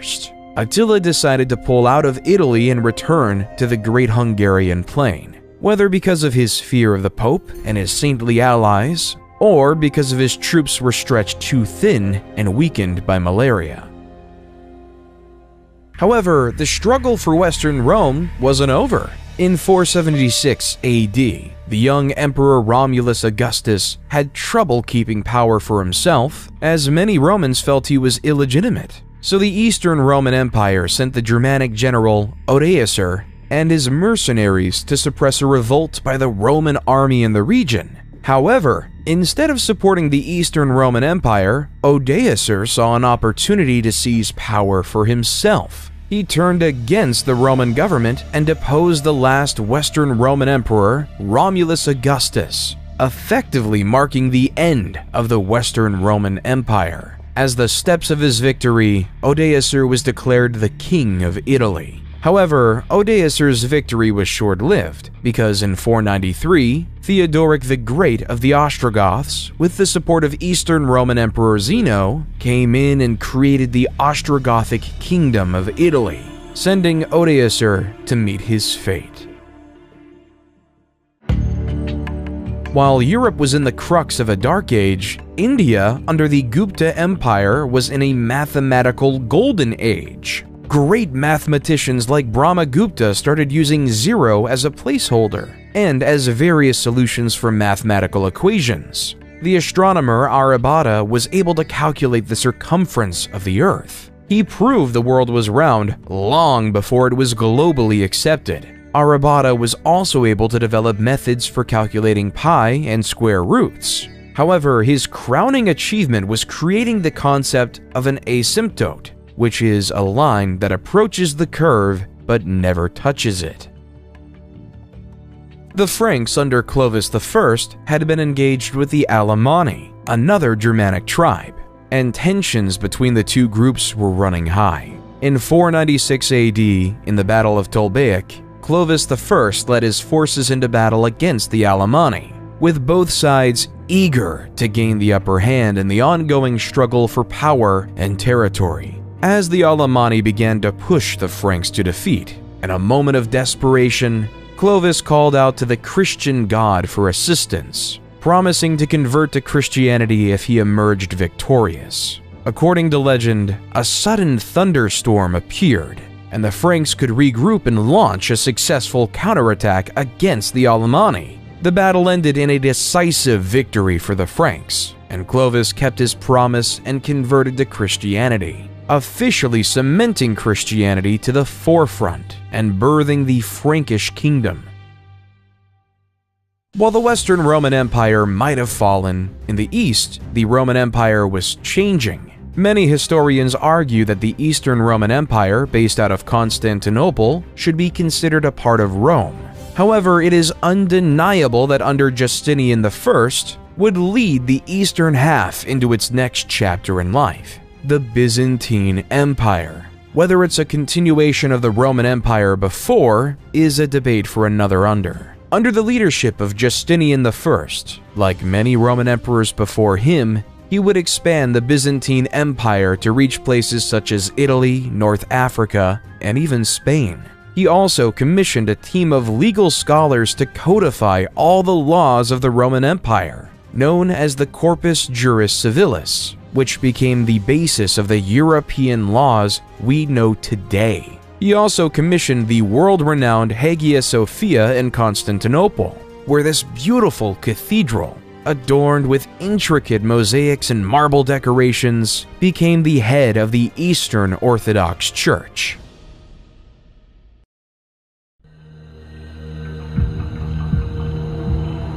However, Jesus wasn't the only prophet at the time. In the small town of Mecca, a nomadic tribe called the Quraysh gave birth to a man who would change the religious world yet again: Muhammad. Muhammad was orphaned at an early age and was raised by his grandfather and later his uncle. As he grew up, he worked as a merchant, which earned him the nickname Al-Amin, meaning the trustworthy. On one of his pilgrimages in 610, Muhammad meditated in a cave on Mount Jabal Nur. The angel Gabriel appeared and relayed the word of God. Recite in the name of your Lord who creates a man from a clot. Recite, for your Lord is most generous, became the opening verses of Surah, chapter 96 of the Quran. At first, Muhammad was reluctant, not knowing how to disclose this information. However, soon enough, Muhammad began to gather a small following, which was mocked by the pagans of Mecca. However, when Muhammad denounced idol worship, the leader of Mecca knew that he was through. So through the resistance from Mecca, Muhammad and his followers were eventually forced to emigrate to Medina, a city 260 miles away. There, Muhammad was instrumental in ending various civil wars, creating a prosperous Muslim community.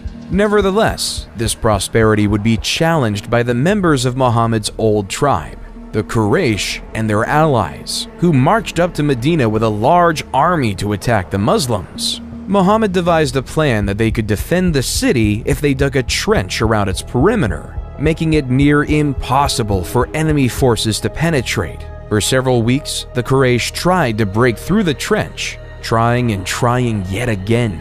Eventually, strong wind and heavy rain caused the Quraysh forces to abandon the siege, marking the Muslims as victorious. In 630, the Muslim army marched into Mecca, taking the city with minimum casualties. Muhammad gave amnesty to the enemy leaders who once opposed him, converting most of the Meccan population to Islam. At the time of Muhammad's death, the Muslims had successfully united the Arabian Peninsula under the banner of Islam. After Muhammad's death, a series of caliphs or leaders took over the leadership of the Muslim community, beginning with Abu Bakr, a close companion of the Prophet. Under the leadership of the caliphs, the Muslim community continued to expand its territory, conquering new lands and spreading the message of Islam. At first, Abu Bakr had his eyes set on the Byzantine Empire's provinces of Syria, taking over the crucial cities of Damascus and Jerusalem. Then in 636, the Arab forces invaded the Sassanid Empire, taking over their capital city in 637, marking the end of the Sassanid Empire. Onward to Egypt they went, where after years of fighting, they successfully defeated the Byzantine to take over the city of Alexandria in 642 AD, economically crippling the Byzantines. By 716, the Arab forces had conquered much of North Africa, Carthage, and Spain, so that by 716, the Arabs had an extensive empire from Lisbon to China. After consolidating their hold on the Iberian Peninsula, the Arabs launched raids into neighboring Francia, modern-day France. In 732 AD, they launched a significant invasion to expand their territory northward. The Arabs' forces, led by Emir Abdul Rahman al-Ghafiqi, quickly conquered several cities in the region, including Bordeaux and Tours. However, Charles Martel, the military leader of the Franks, assembled a large army to meet the Arabs in battle. The battle of Christianity versus Islam. Both empires wanted to keep their own faith. The Arabs wanted to impose their religion onto the Franks. The two forces clashed near Tours on October 10, 732 AD. The battle was fierce and lasted several days, with both sides suffering heavy casualties. In the end, though, Charles Martel and the Franks emerged victorious, and the Arab forces were forced to retreat back to Spain, ending the massive expansion of the Arabic Empire.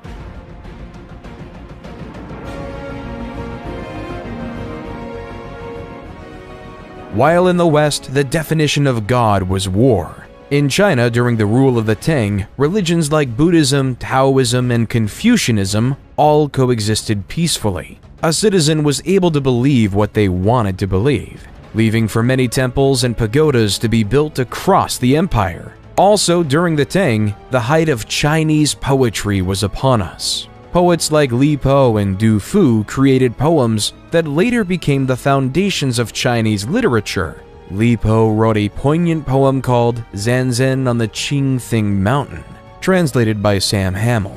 The birds have vanished down the sky, now the last cloud drains away. We sit together, the mountain and me, until only the mountain remains.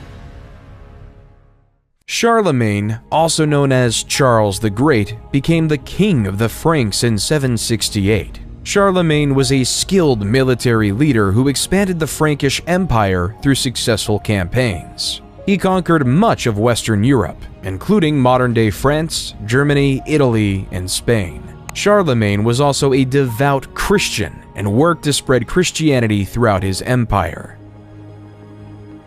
In 785, Harran was declared caliph instead of focusing on conquering like his brethren. He instead focused on the scientific growth in the new capital city of Baghdad. Harun al-Rashid wanted to create the House of Wisdom, a library and research center that attracted scholars from around the world. These scholars would come to the House of Wisdom with the desire to learn. They've translated the works of the past, as well as developing the science of algebra, chemistry, sociology, and the concept of infinity.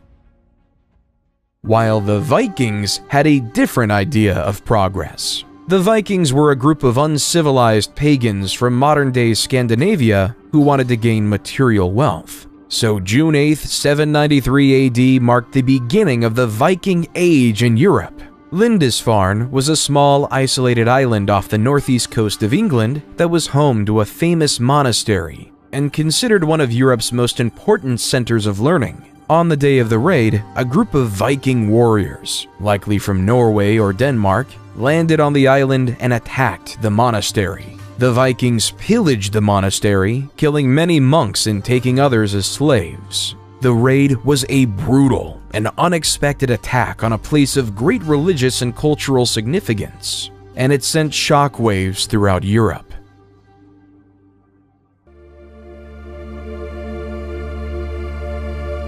In 799, in Rome, Pope Leo III was attacked by a faction of Rome who believed that the Pope was guilty of tyranny and serious personal misconduct. So Pope Leo III ran away to the Frankish kingdom. After this, Charlemagne and his Frank army provided an escort for the Pope and restored him to the papal office. But yet, the power of the papacy was being questioned, with many people wanting it to go away, which caused Charlemagne to go to Rome in late 800 to fight for his Pope. For his loyalty, on Christmas Day in the Basilica of St. Peter, Pope Leo III placed a crown on Charlemagne's head, declaring him the new Holy Roman Emperor, creating a new Roman Empire, the Holy Roman Empire, or at least the first rendition of it. Under Charlemagne, the foundations of a genuinely great empire were forming, but once Charlemagne died in 814, the new empire was bludgeoning with problems.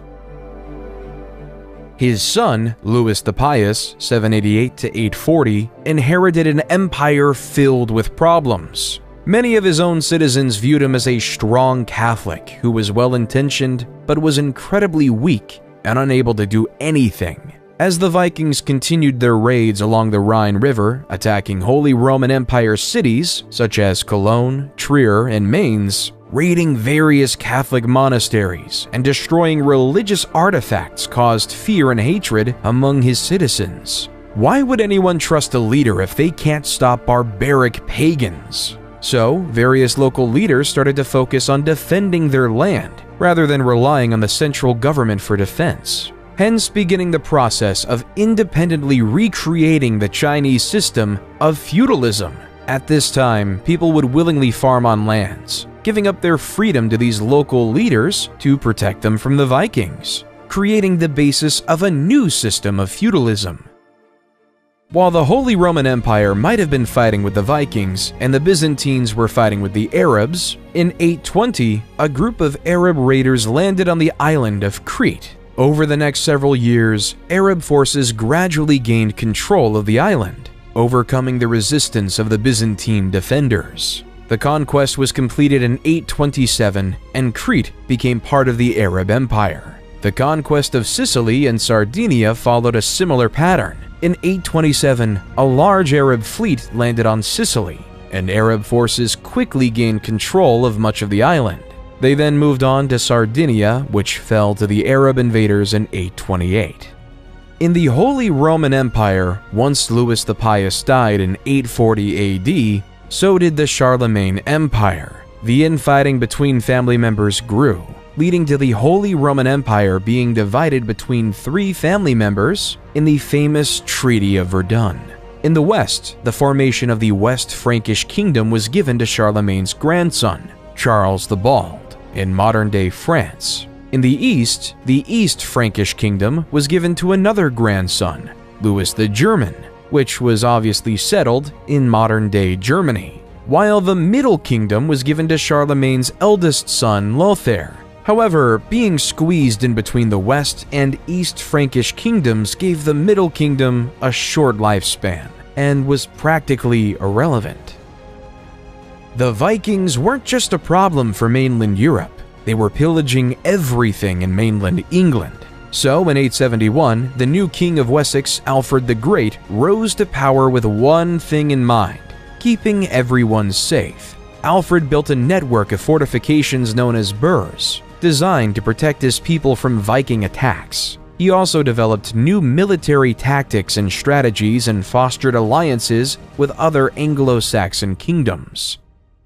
Unlike in Great Britain, though, the Vikings were actually invited to Russia. According to Russian legend, the tribes in Russia were tired of dealing with political strife, so they invited the Varangians, a sect of Vikings, to establish order and a government over there. Hence, Rurik came with his two brothers to the city of Novgorod, and using the Vikings' famous force, they were able to establish order in the city, declaring Rurik as their new king, creating the Kievan Rus dynasty. Under the military leadership of Oleg, one of the Rurik kingsmen, the Kievan Rus started establishing Smolensk and Kiev in modern-day Ukraine, creating the forefront of Russia today.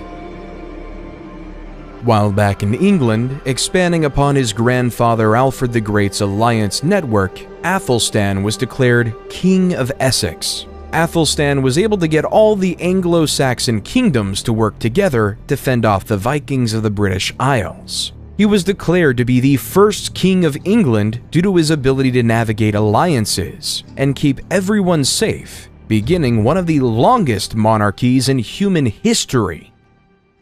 While the East Frankish Kingdom was facing a similar problem, the pagan Magyars were attacking everyone across the kingdom, leaving the kingdom to live in fear. However, King Otto of the East Frankish Empire was able to defeat the pesky Magyars at the Battle of Lechfeld in 955. Then, in 961, he could fully conquer all of the kingdoms of Italy, restoring Christendom to all the former pagans. So in 962, Otto I was coronated to Pope John XII in Rome to be the new Holy Roman Emperor.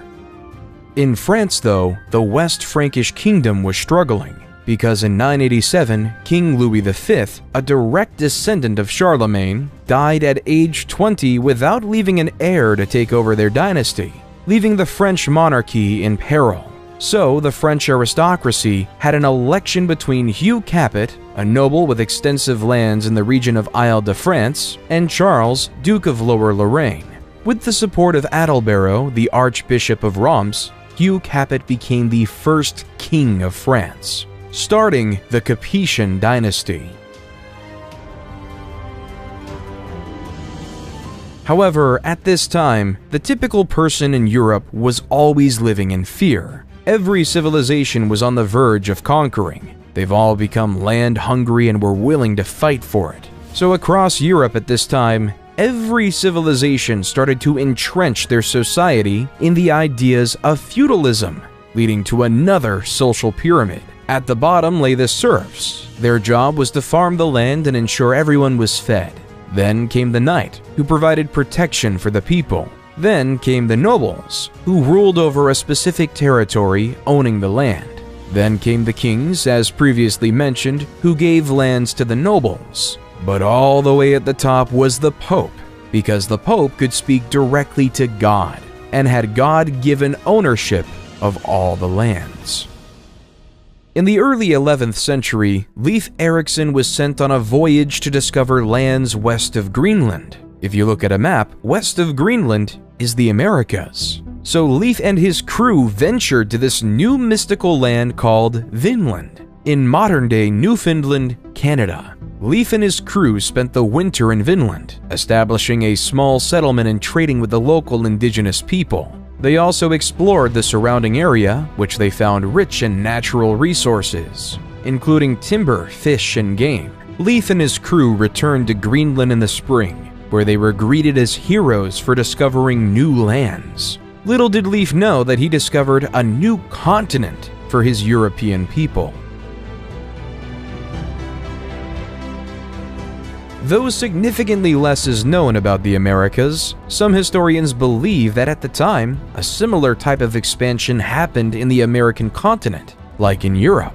Sadly, we just don't have the historical records from this unique period. We know that the Mayans down in South America were building the impressive cities of Tikal, Palenque, and Chichen Itza, having a population of anywhere between 2 and 10 million.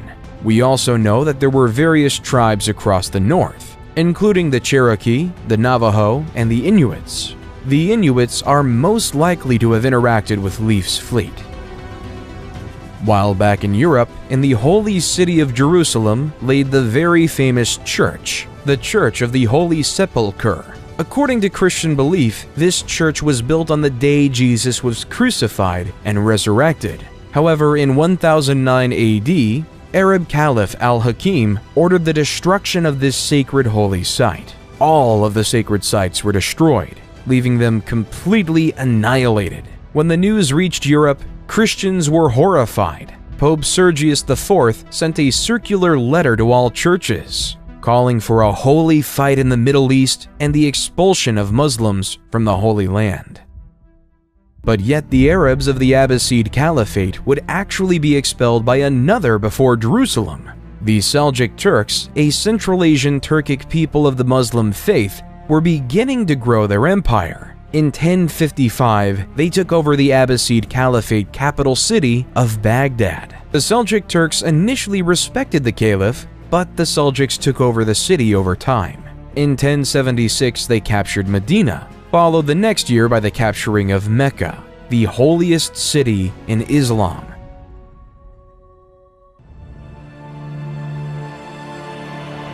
Due to this, the Muslim world wasn't ready for Pope Urban II at the Council of Clermont in 1095 to call upon all Christians to take up arms and liberate the Holy Land from Muslim rule. The Pope promised spiritual rewards and forgiveness of sins to those who joined the crusade, and many knights, nobles, and peasants were inspired to take up the cause. Many European nobles, such as Godfrey of Bouillon, Toulouse, Bohemond of Taranto, and Robert of Flanders, brought their armies from Europe on their journey to Jerusalem.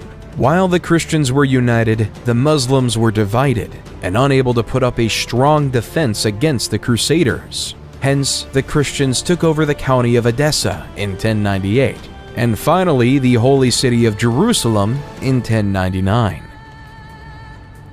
However, the crusade wasn't done. In 1144, the Muslim forces led by Turkish ruler Ahmad ad-Din Zengi launched a siege against Edessa. The city was poorly defended, and the Crusaders could not resist the Muslim forces for long.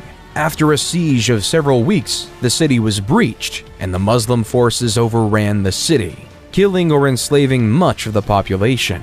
But the Christians weren't happy with that, so in 1147, the massive armies of Europe came back with attempts to free Edessa. The Crusaders faced significant logistical challenges, including shortages of food and supplies. They were also plagued by infighting and political rivalries, which called the campaign to be in ruin after the disastrous loss of the Battle of Annab in 1149, which resulted in the capture of King Louis VII and the loss of much of the Crusader army.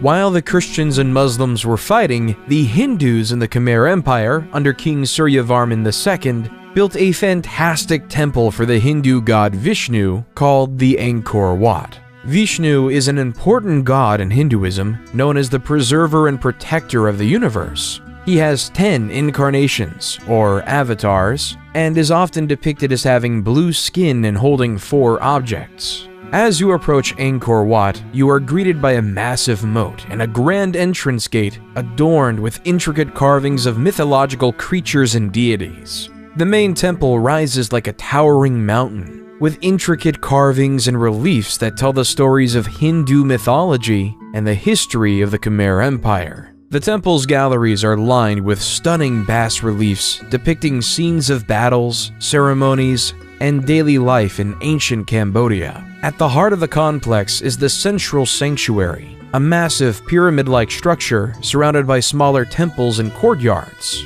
The sanctuary is considered the most sacred part of the temple, adorned with intricately carved statues and images of Hindu gods and goddesses. It was an incredible feat of human ingenuity. But yet in 1187, the Muslim commander from Egypt, Saladin, became fed up with the Christian rule of Jerusalem. So he declared a holy war across the Muslim world in order to reconquer Jerusalem from the Christians. The battle occurred on a scorching hot day in the hills near the Sea of Galilee. Saladin's forces numbered around 20,000. The Crusaders had a much smaller force of around 12,000 knights, soldiers, and civilians under the aptly named king, King Guy. The battle began with skirmishes between the two sides, but soon escalated into a full-scale engagement. Saladin's forces could use their superior cavalry to encircle the Crusaders, who could not break through the Muslim lines. The heat and thirst soon took a toll on the Crusaders, who were weakened and disoriented. The Muslim forces took advantage of the situation. They launched a fierce attack, breaking through the Crusader lines and capturing many knights. King Guy and a small group of knights were able to escape the battlefield. Still, the majority of the Crusader army was destroyed. The loss of the battle was a severe blow to the Christian forces in the region, and it paved the way for Saladin's conquest of Jerusalem. But the Christians weren't going to allow that, so guess what happened? Another crusade! This time, the 3 most powerful monarchs at the time, Emperor Frederick I of the Holy Roman Empire, King Richard I of England, and King Philip II of France, sent their best armies to reconquer the holy city of Jerusalem. However, all the force in the world couldn't retake Jerusalem from the grips of Saladin, leaving the Third Crusade to be a failure.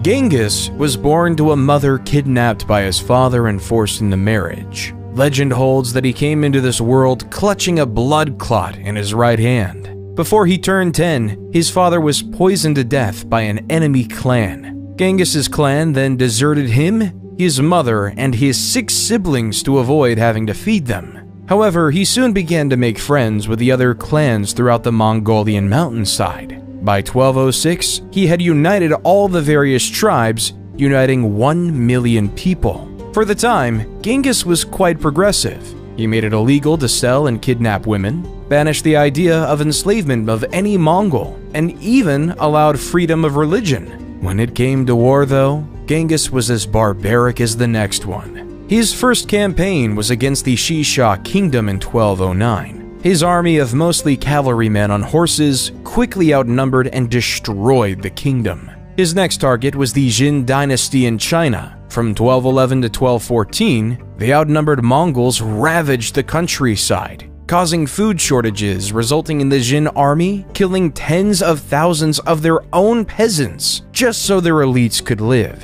In 1214, the Mongols besieged the capital of Zhongdu. now Beijing, and burnt it to the ground. In the early 13th century, King John was facing increasing pressure from his barons, who were demanding greater rights and protections under the law. In response to their demands, John agreed to meet with the barons and negotiate a settlement. The result of these negotiations was the Magna Carta, a document that set out a series of rights and freedoms that the king could not violate. Among these rights were the right to a fair trial, the right to due process of law, and the right to be protected from arbitrary arrest and imprisonment. The Magna Carta also established the principle of habeas corpus, which required the government to produce a prisoner in court and provide a lawful reason for their detention. This principle has been a cornerstone of modern legal systems around the world. Then in 1217, there was another crusade, this time led by King Andrew II of Hungary and Duke Leopold VI of Austria, with the same goal in mind: to take over Jerusalem. The Crusaders successfully captured the city of Damietta in 1219, but they could not advance further into Egypt. After a series of setbacks, including capture and imprisonment of many crusaders, the Christian forces were forced to abandon their campaign in Egypt. The Crusaders eventually agreed to a treaty with the Muslim forces, allowing them to leave Egypt unharmed, but without achieving their ultimate goal. Genghis Khan wasn't done though. In 1219, went to war against the Khwarezm Empire in present-day Turkmenistan, Uzbekistan, Afghanistan, and Iran. During his raids, the Mongol hordes swept through one city after another, taking over the likes of Bukhara, Samarkand, and Urgench. Skilled workers such as carpenters and jewelers were usually saved, while aristocrats and resisting soldiers were killed. Unskilled workers, meanwhile, were often used as human shields during the next assault. No one knows with any certainty how many people died during Genghis Khan's wars, in part because the Mongols propagated their vicious image as a way of spreading terror. At Genghis Khan's death, he controlled a massive territory from the Sea of Japan to the Caspian Sea. However, even more impressively, around 8% of the men in South Asia descend from Genghis Khan today. In 1228, Emperor Frederick II of the Holy Roman Empire tried to conquer the Holy Land, but failed, ending the Sixth Crusade. Of course, the Holy Roman Empire couldn't be the only one crusading. King Louis IX of France in 1248 decided to start the Seventh Crusade to retake Jerusalem, but he was taken prisoner by the Muslims and forced to pay a hefty ransom as he retreated. However, that didn't deter King Louis IX, because in 1270 he was at it again, trying to free Jerusalem from the grips of Muslim rule, but this time he died of dysentery. Once King Louis IX died, his troops retreated, creating the eighth and final time there was a crusade. In England, though, in 1295, England was making a diplomatic headway. In a letter summoning Parliament, King Edward I wrote, "Since a most righteous law of the emperors ordains that what touches all should be approved by all, so it appears that common dangers should be met by remedies agreed upon in common. As King Edward, I would then request 1/10 of the incomes of nobles and 1/11 of the income of knights, creating one of the first parliaments we would see in the New Age." While down in Africa, a leader of extravagant wealth, Mansa Musa, was gaining power. On his famous Hajj, a religious Muslim pilgrimage to Mecca that every Muslim should make at least once in his life, Mansa Musa, with his caravan of camels and an army of scholars, gave vast amounts of gold to any poor person he saw, hence crashing all of the economies in northern Africa due to the inflation of gold.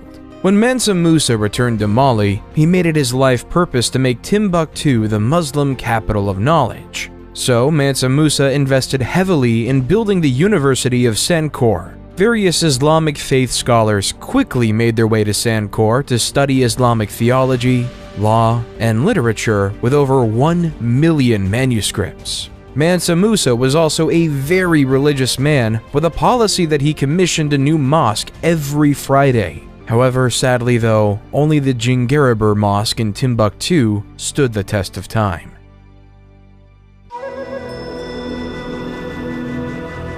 In the Americas though, another built on riches was being created.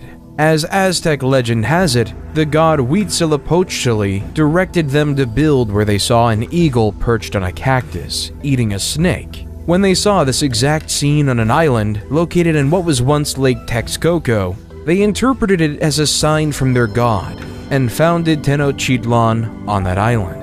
As time passed, Tenochtitlan started to build impressive temples such as the Great Temple. The Great Temple comprised of two main structures, dedicated to the gods Huitzilopochtli and Tlaloc. The city itself was most fascinating. It was designed with a complex system of canals and causeways to help control flooding and facilitate transport across the city, while they started to farm on floating gardens known as chinampas on the shallow waters of Lake Texcoco, which were used to grow crops such as maize, beans, and squash.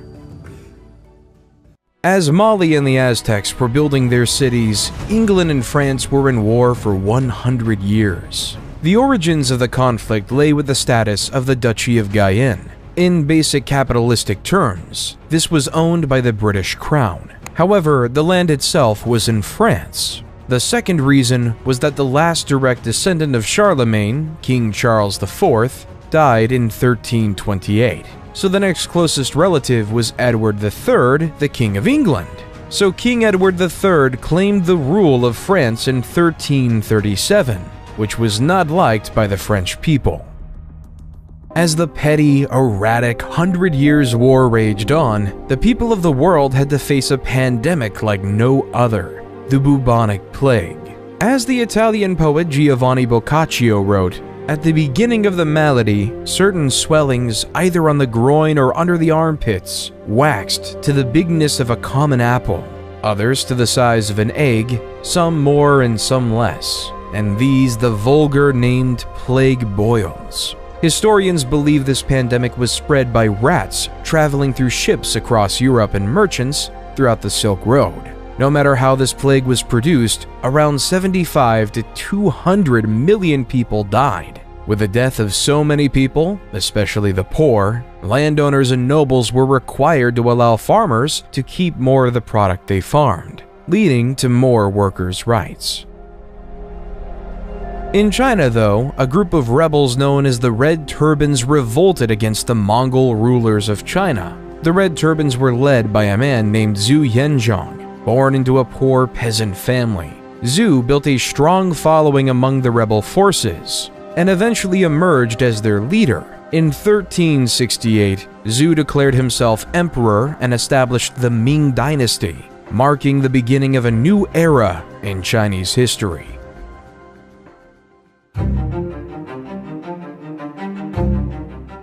In 1428, at the age of 16, Joan left her home in the village of Domremy and traveled to the court of Charles VII, where she asked for permission to lead the French army against the English. At first, her request was met with skepticism and disbelief. Still, Joan persisted and eventually won the support of the French commanders. Joan's first major military victory came in the Siege of Orleans in 1429. She led the French troops in a series of daring attacks on the English forces, and she broke the siege and liberated the city. This victory boosted French morale and helped to turn the tide of the war in their favor. Over the next several months, Joan led the French army to victories against the English, including the Battle of Patay in June 1429. However, her success also made her enemies in the English and French court. In 1430, she was captured by the English and put on trial for heresy and witchcraft.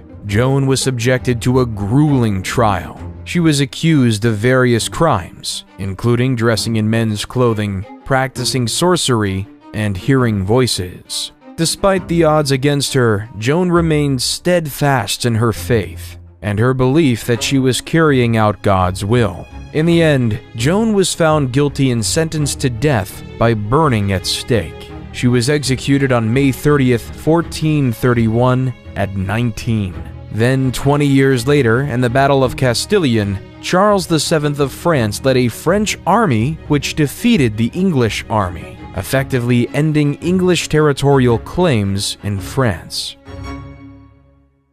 While back in the great city of Constantinople, the Byzantine Empire was declining, weakened by years of war, political instability, and economic turmoil. In contrast, the Ottoman Empire, led by Sultan Mehmed II, was on the rise, and the Sultan saw an opportunity to expand his empire and gain control of the strategic city of Constantinople. By 1453, Mehmed II led an army of 80,000 soldiers, including elite Janissary troops and a powerful artillery force, to besiege Constantinople. The Byzantine defenders, led by Emperor Constantine XI, were vastly outnumbered and outgunned.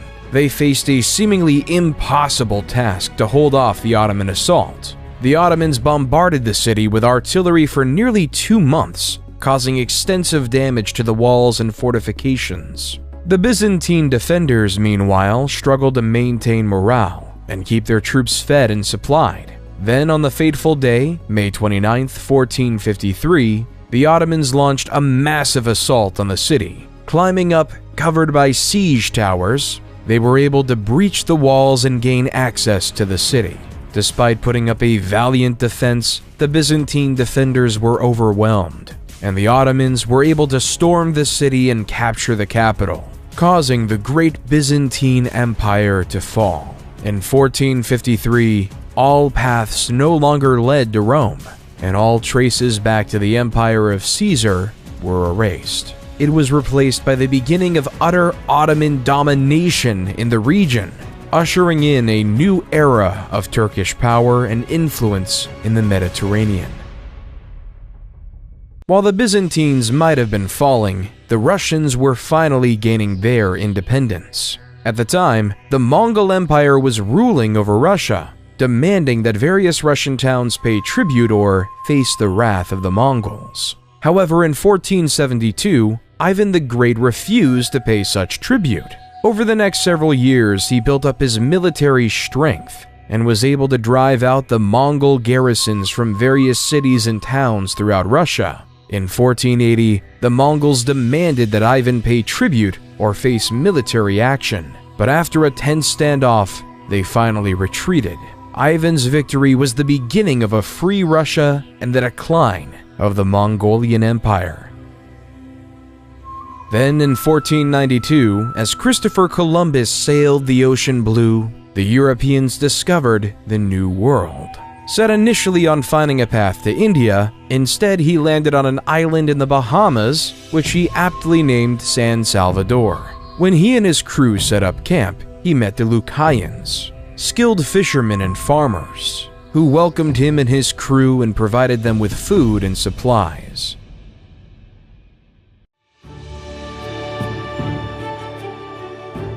While back in Europe, a golden age of culture was upon us. In 1503, Leonardo da Vinci painted the Mona Lisa. Da Vinci's biographer, Walter Isaacson, says, "The Mona Lisa, to me, is the greatest emotional painting ever done. The way the smile flickers makes it a work of art and science because Leonardo understood optics, the muscles of the lips, and how light strikes the eye. All of it goes into making the Mona Lisa smile so mysterious and elusive." In 1504, Michelangelo sculpted David. Michelangelo would say, "In every block of marble, I see a statue as plain as though it stood before me, shaped in perfect in attitude and action. I have only to hew away the rough walls that imprison the lovely apparition to reveal it to the other eyes as mine see it." While in 1506, Michelangelo was painting the magnificent painting of the Sistine Chapel. While in the political world, Niccolò Machiavelli is one of, if not the most influential, pieces of literature we have today. The Prince is a political manifesto that comments on the past civilizations we've heard about in this video. Machiavelli writes, "It is much safer to be feared than loved, because Love is preserved by the link of obligation, which, owing to the baseness of men, is broken at every opportunity for their advantage. But fear preserves you by a dread of punishment which never fails. Think about the ordinary farmer. Think about the man who spends generations of their life farming, giving heavy taxes to a noble lord for doing nothing except protecting them. Why won't the farmers rebel? It's because they're afraid of what would happen without their leaders. Without the elites, the Huns or the Mongols can come to your farm and destroy you on their own. So you live in fear as to what might happen to you, leaving you to give your wheat to said leader.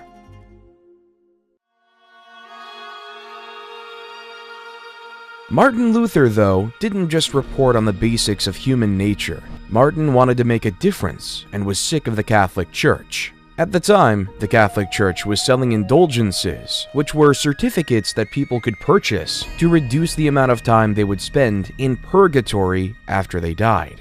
Luther believed this practice was corrupt and went against the Bible's teachings, which emphasized the importance of repentance and faith over material wealth. In protest, he wrote a series of 95 theses, or arguments, challenging the Church's authority and calling for reform. On October 31st, 1517, Luther nailed his 95 Theses to the door of the castle church in Wittenberg, which was a common way of announcing a public debate or discussion. Luther's 95 Theses sparked a debate within the church and among European scholars and theologians. Some people agreed with his criticisms of the church, while others saw him as a heretic and a threat to the established order. The beginning of Protestantism was upon us. In 1519, though, the Spanish conquistadors, under the leadership of Hernan Cortés, arrived on the Aztec shores. They were greeted by the Aztecs, who gave gifts of gold and silver of incredible wealth to the Spanish, as they believed that the Spaniards were emissaries of the god Quetzalcoatl. However, Cortés soon revealed his true intentions: to conquer the Aztec Empire and claim its wealth for Spain. Over several years, Cortés and his forces engaged in a series of battles with the Aztecs, marked by intense violence and brutality. The Spanish were aided by their superior military technology, including guns and cannons, and by the support of indigenous allies, who were the enemies of the Aztecs. Despite being vastly outnumbered, Cortés and his men made significant gains against the Aztecs, eventually laying siege to their capital city of Tenochtitlan. After months of fighting, the city fell to the Spanish in 1521, and the Aztec Empire was effectively destroyed. Then, following the strategy of Cortés, Francisco Pizarro led an expedition that conquered the Incan Empire in present-day Peru. Though the violence was authoritarian, the biohazards were even more demanding. The Europeans, due to having survived illnesses such as the bubonic plague and smallpox, developed immunity to many of these diseases that they've, one way or another, spread to the native people, essentially over time, killing them off.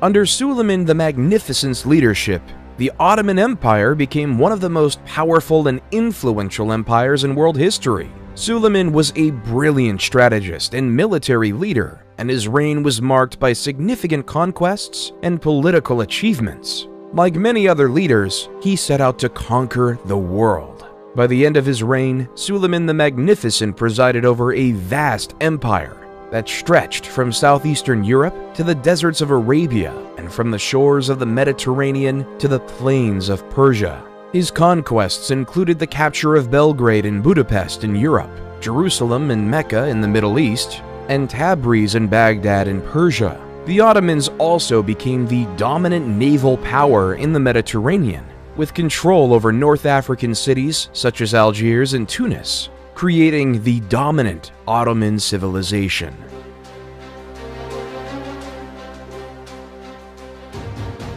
But yet, all things fall when one is in love, and the murder-happy King Henry had fallen in love with Anne Boleyn and was desperate to marry her.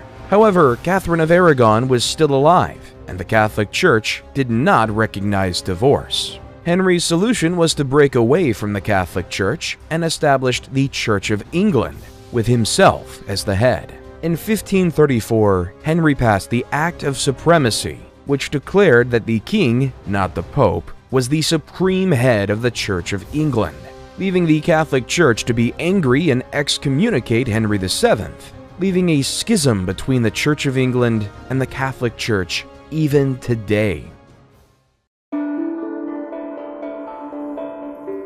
Ivan the Terrible is now the ruler of Russia. In the early years of his reign, Ivan enjoyed significant success, launching military campaigns against neighboring kingdoms and expanding Russia's borders. He also oversaw the construction of magnificent public works, including St. Basil's Cathedral in Moscow.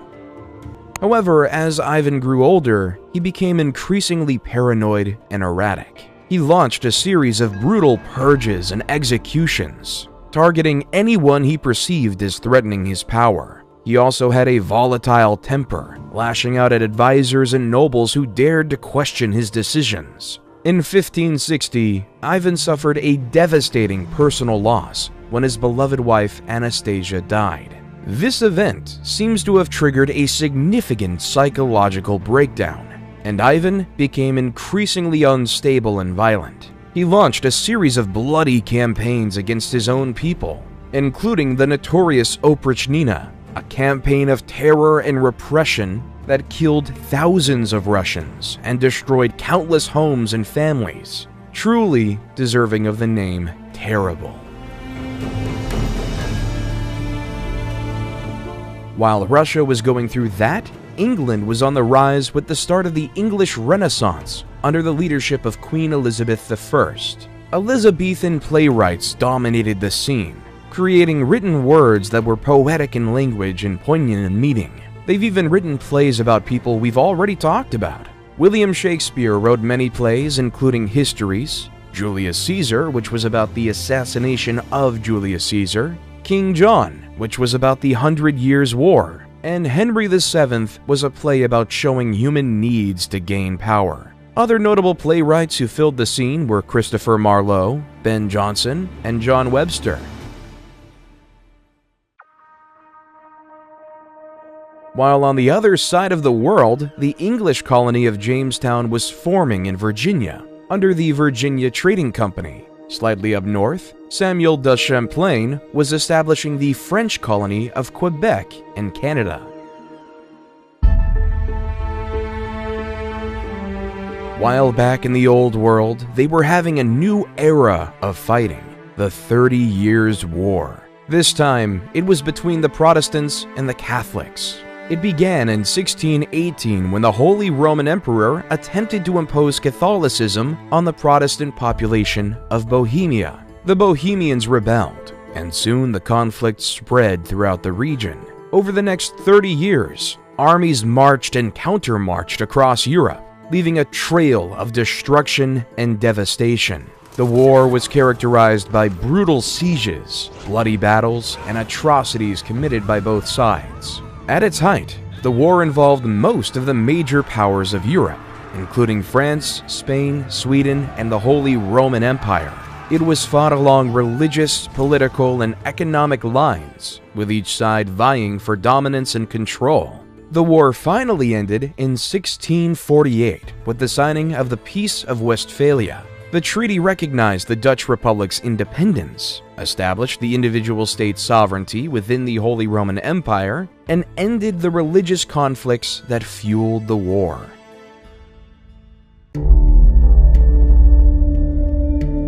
While in China, the Ming court was plagued by corruption, factionalism, and economic decline. The emperor at the time, Chongzhen, faced mounting pressure from his advisors to strengthen the military and defend against the Manchu threat. However, his efforts were hindered by infighting among officials and a lack of resources. In 1644, the Manchu army, led by Prince Dorgon, launched a massive invasion of China. The Ming army, weakened by years of neglect and corruption, was no match for the highly disciplined and skilled Manchu forces. The Manchus quickly conquered Beijing and installed their puppet emperor, ending the Ming dynasty, continuing the cycle of dynasties in China.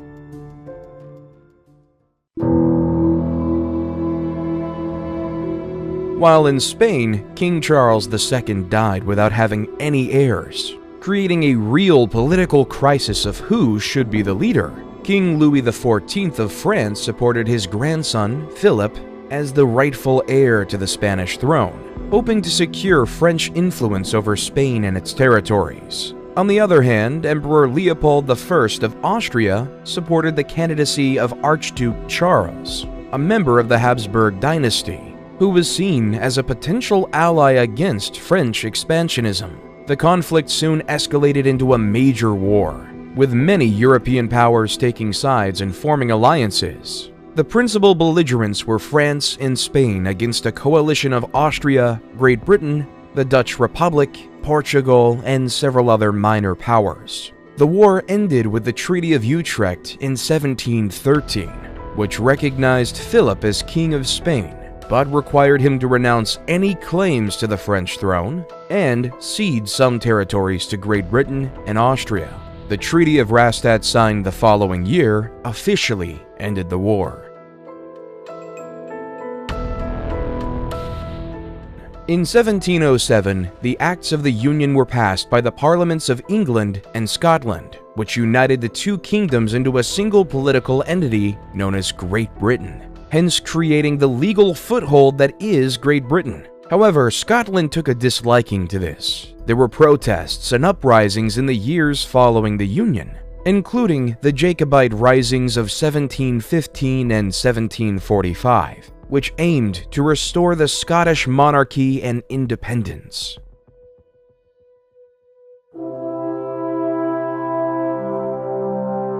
Then, on July 4th, 1776, a group of American patriots stood in a room in Philadelphia, signing a document that would say the words, "We hold these truths to be self-evident, that all men are created equal, that they are endowed by their Creator with certain unalienable rights, that among these are life, liberty, and the pursuit of happiness."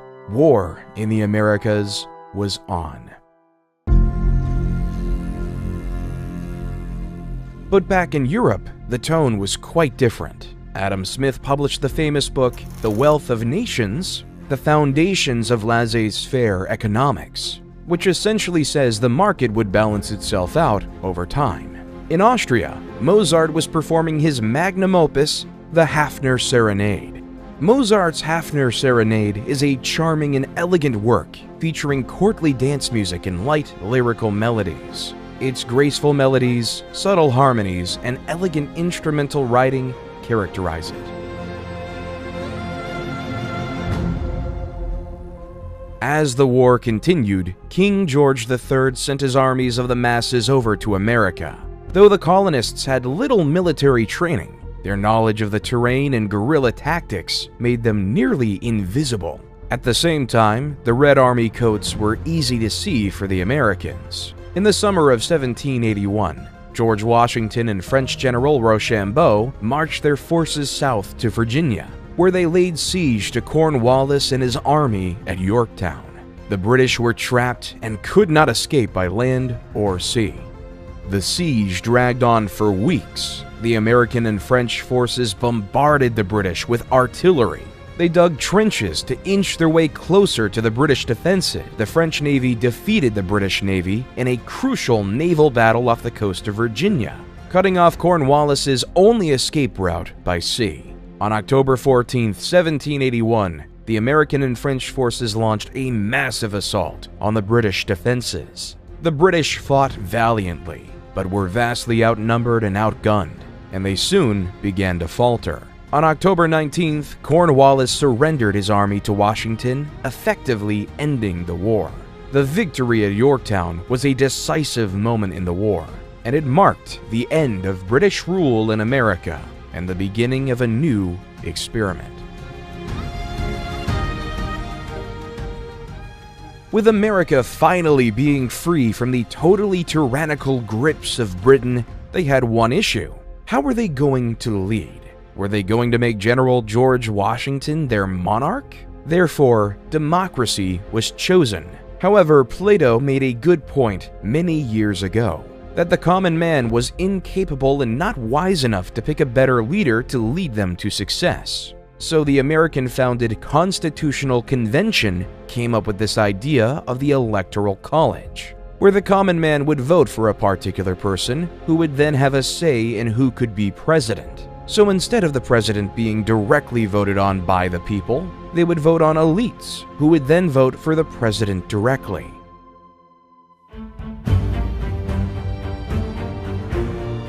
The French then noticed how well the American Revolution went. At the time, the French were ruled by King Louis XVI and his wife, Queen Marie Antoinette. As Queen Marie Antoinette told the peasants, "Let them eat cake," the people of France got together. They decided they wanted more say in how the country was run, and they formed a group called the National Assembly and started making new laws to give them more rights. One of the most famous events of the French Revolution was the storming of the Bastille. This was a prison that represented the king's power, and the people wanted to show that they were not afraid of him. They broke into the prison and freed the prisoners, which started a revolution throughout France. Many influential people lost their heads during the revolution, including King Louis XVI and his wife, Queen Marie Antoinette. The people were tired of being ruled by a king and queen who didn't care about them, and they wanted to create a new system where everyone would have a say. And the people of France voted in Maximilien Robespierre. In 1789, Robespierre was elected as a delegate to the Estates General, which was convened to address France's financial crisis. He quickly emerged as a leading voice in the National Assembly, advocating for the ordinary people's rights and opposing the aristocracy's power. As the revolution continued, though, Robespierre became increasingly radical in his views, advocating for the execution of King Louis XVI and the establishment of a republic. He was elected to the powerful Committee of Public Safety in 1793, tasked with protecting the revolution and rooting out enemies of the state. Under Robespierre's leadership, the committee launched a period of intense repression known as the Reign of Terror. Thousands of people were arrested, tried, and executed for crimes against the revolution. Robespierre became known as a ruthless and uncompromising figure. However, Robespierre's power began to wane as the people grew tired of the violence and the instability of the revolution. In 1794, he was arrested and imprisoned along with his closest allies. On July 28, 1794, Robespierre was taken to the guillotine and executed. The execution marked the end of the Reign of Terror and democracy for now in France. Instead, they moved to a directory. A directory is a government led by a 5-member executive council known as the Directory, which was chosen by the Council of Elders. This legislative body was also part of the new government. The Directory was meant to serve as a moderating force, balancing the interests of the various factions that had emerged during the revolution. However, the Directory concept wasn't successful as well, so General Napoleon Bonaparte decided to overthrow the government and begin his conquests to take over the world. So off Napoleon went to conquer much of Europe. In 1805, Napoleon defeated a combined Austro-Russian army at the Battle of Austerlitz, solidifying his position as one of Europe's most powerful leaders. He then conquered much of the continent, including Spain, Portugal, and the Netherlands. In 1812, Napoleon invaded Russia with a massive army. Still, the campaign proved disastrous, and his forces were decimated by the harsh Russian winter. The defeat marked the beginning of Napoleon's downfall. In 1814, the European powers allied against Napoleon and invaded France, forcing him to abdicate his throne and go into exile on the island of Elba. However, he returned to France in 1815 in what became known as the 100 Days, and briefly regained power before being defeated by the British and Prussian armies at the Battle of Waterloo.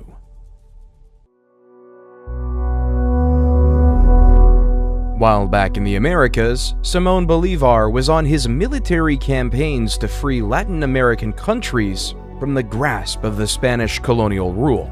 Bolívar began his military campaigns in Venezuela in 1810, where he led a successful uprising against the Spanish colonial authorities. He then moved on to Colombia, where he won a series of important victories against the Spanish, including the Battle of Boyacá in 1819, which secured the independence of Colombia. Bolívar then turned his attention to Ecuador and Peru, where he won a series of decisive battles that helped secure both countries' independence. He captured the city of Lima in 1824, effectively ending Spanish control of Peru. Bolívar's final military campaign was in Bolivia, where he led the fight for independence against the Spanish in 1825. Bolivia was named in honor of Bolívar, who played a critical role in its liberation.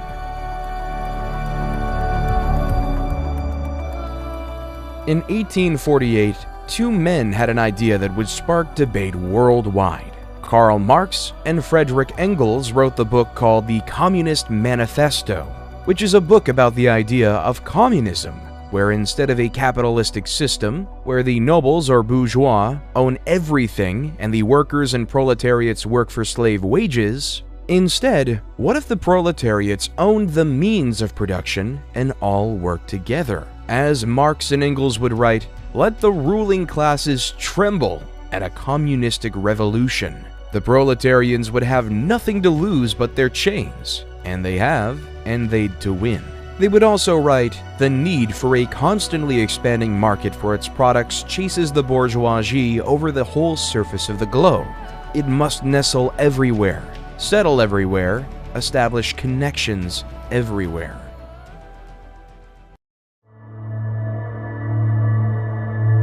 Right after the writing of the Communist Manifesto began a period in Europe known as the Scramble for Africa. It all began in the 1870s when European countries began to explore the interior of Africa, looking for new territories to claim and resources to exploit. At first, the European powers were cautious, sending explorers and missionaries into Africa to establish trade networks and alliances with local leaders. However, as competition increased, the European powers became more aggressive in their tactics. They used military force to establish colonies and protectorates, and they engaged in diplomatic maneuvering and propaganda campaigns to gain the support of local populations. One of the most ruthless tactics the European powers used was dividing Africa into artificial borders and creating new ethnic and linguistic divisions. This created tensions and conflicts between different African groups, which the Europeans used to their advantage, creating a European stronghold over the continent of Africa to increase their profits. The scramble for Africa came to an end as a result of several factors, including changing international politics, economic realities, and rising African nationalism. One of the key factors that contributed to the end of the scramble for Africa was the changing balance of power in Europe.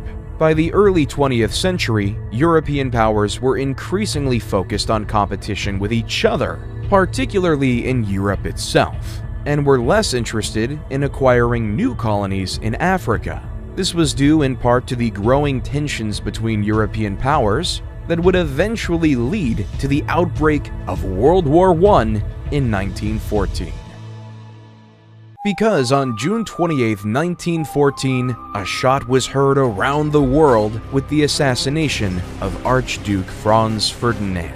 Franz Ferdinand was the heir to the throne of Austria-Hungary, and his assassination by a Serbian nationalist named Gavrilo Princip sparked a diplomatic crisis that quickly escalated into a global conflict. In the aftermath of the assassination, Austria-Hungary declared war on Serbia, triggering a complex web of alliances and treaties that drew other countries into the conflict. Germany, an ally of Austria-Hungary, declared war on Russia and France, while Great Britain, which had a treaty with Belgium, declared war on Germany.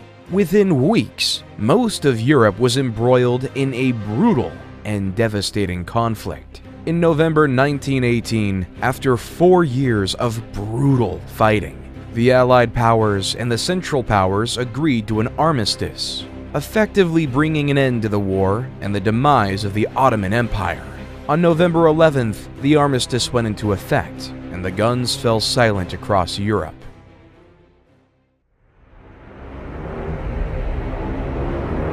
World War II.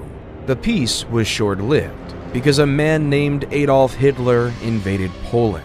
Like Alexander the Great, Julius Caesar, Trajan, Attila the Hun, Genghis Khan, Napoleon Bonaparte, and Suleiman the Great, Adolf Hitler wanted to establish an empire for his nation and his people. Adolf had dreams of building an empire larger than anything that was ever created. He wanted to make the Roman Empire look like nothing.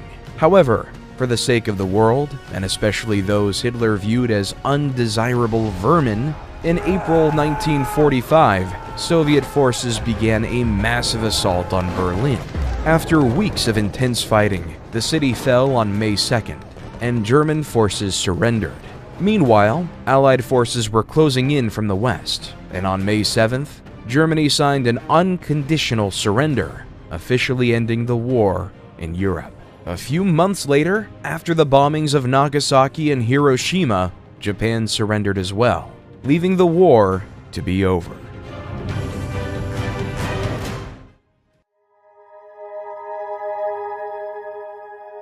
From World War II on, the world has faced a technological revolution. With Alan Turing's invention of the computer during the war, the world became global. For 50 years, America and the Soviet Union were at war, despite the fact that they were on two totally different continents. In 1969, Neil Armstrong landed on the moon, saying, "It's one small step for man, one giant leap for mankind." As the years on the world has become increasingly smaller, computers have become more affordable. Cell phones changed the way we communicated with one another. Let's go back to the story of a man named Gilgamesh on his quest for immortality. At the end of the poem, Gilgamesh realizes, life, which you look for, you will never find.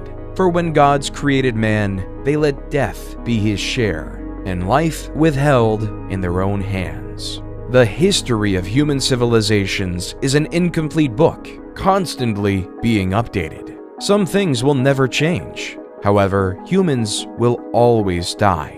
Empires will always rise and fall. The masses will always clamor towards safety.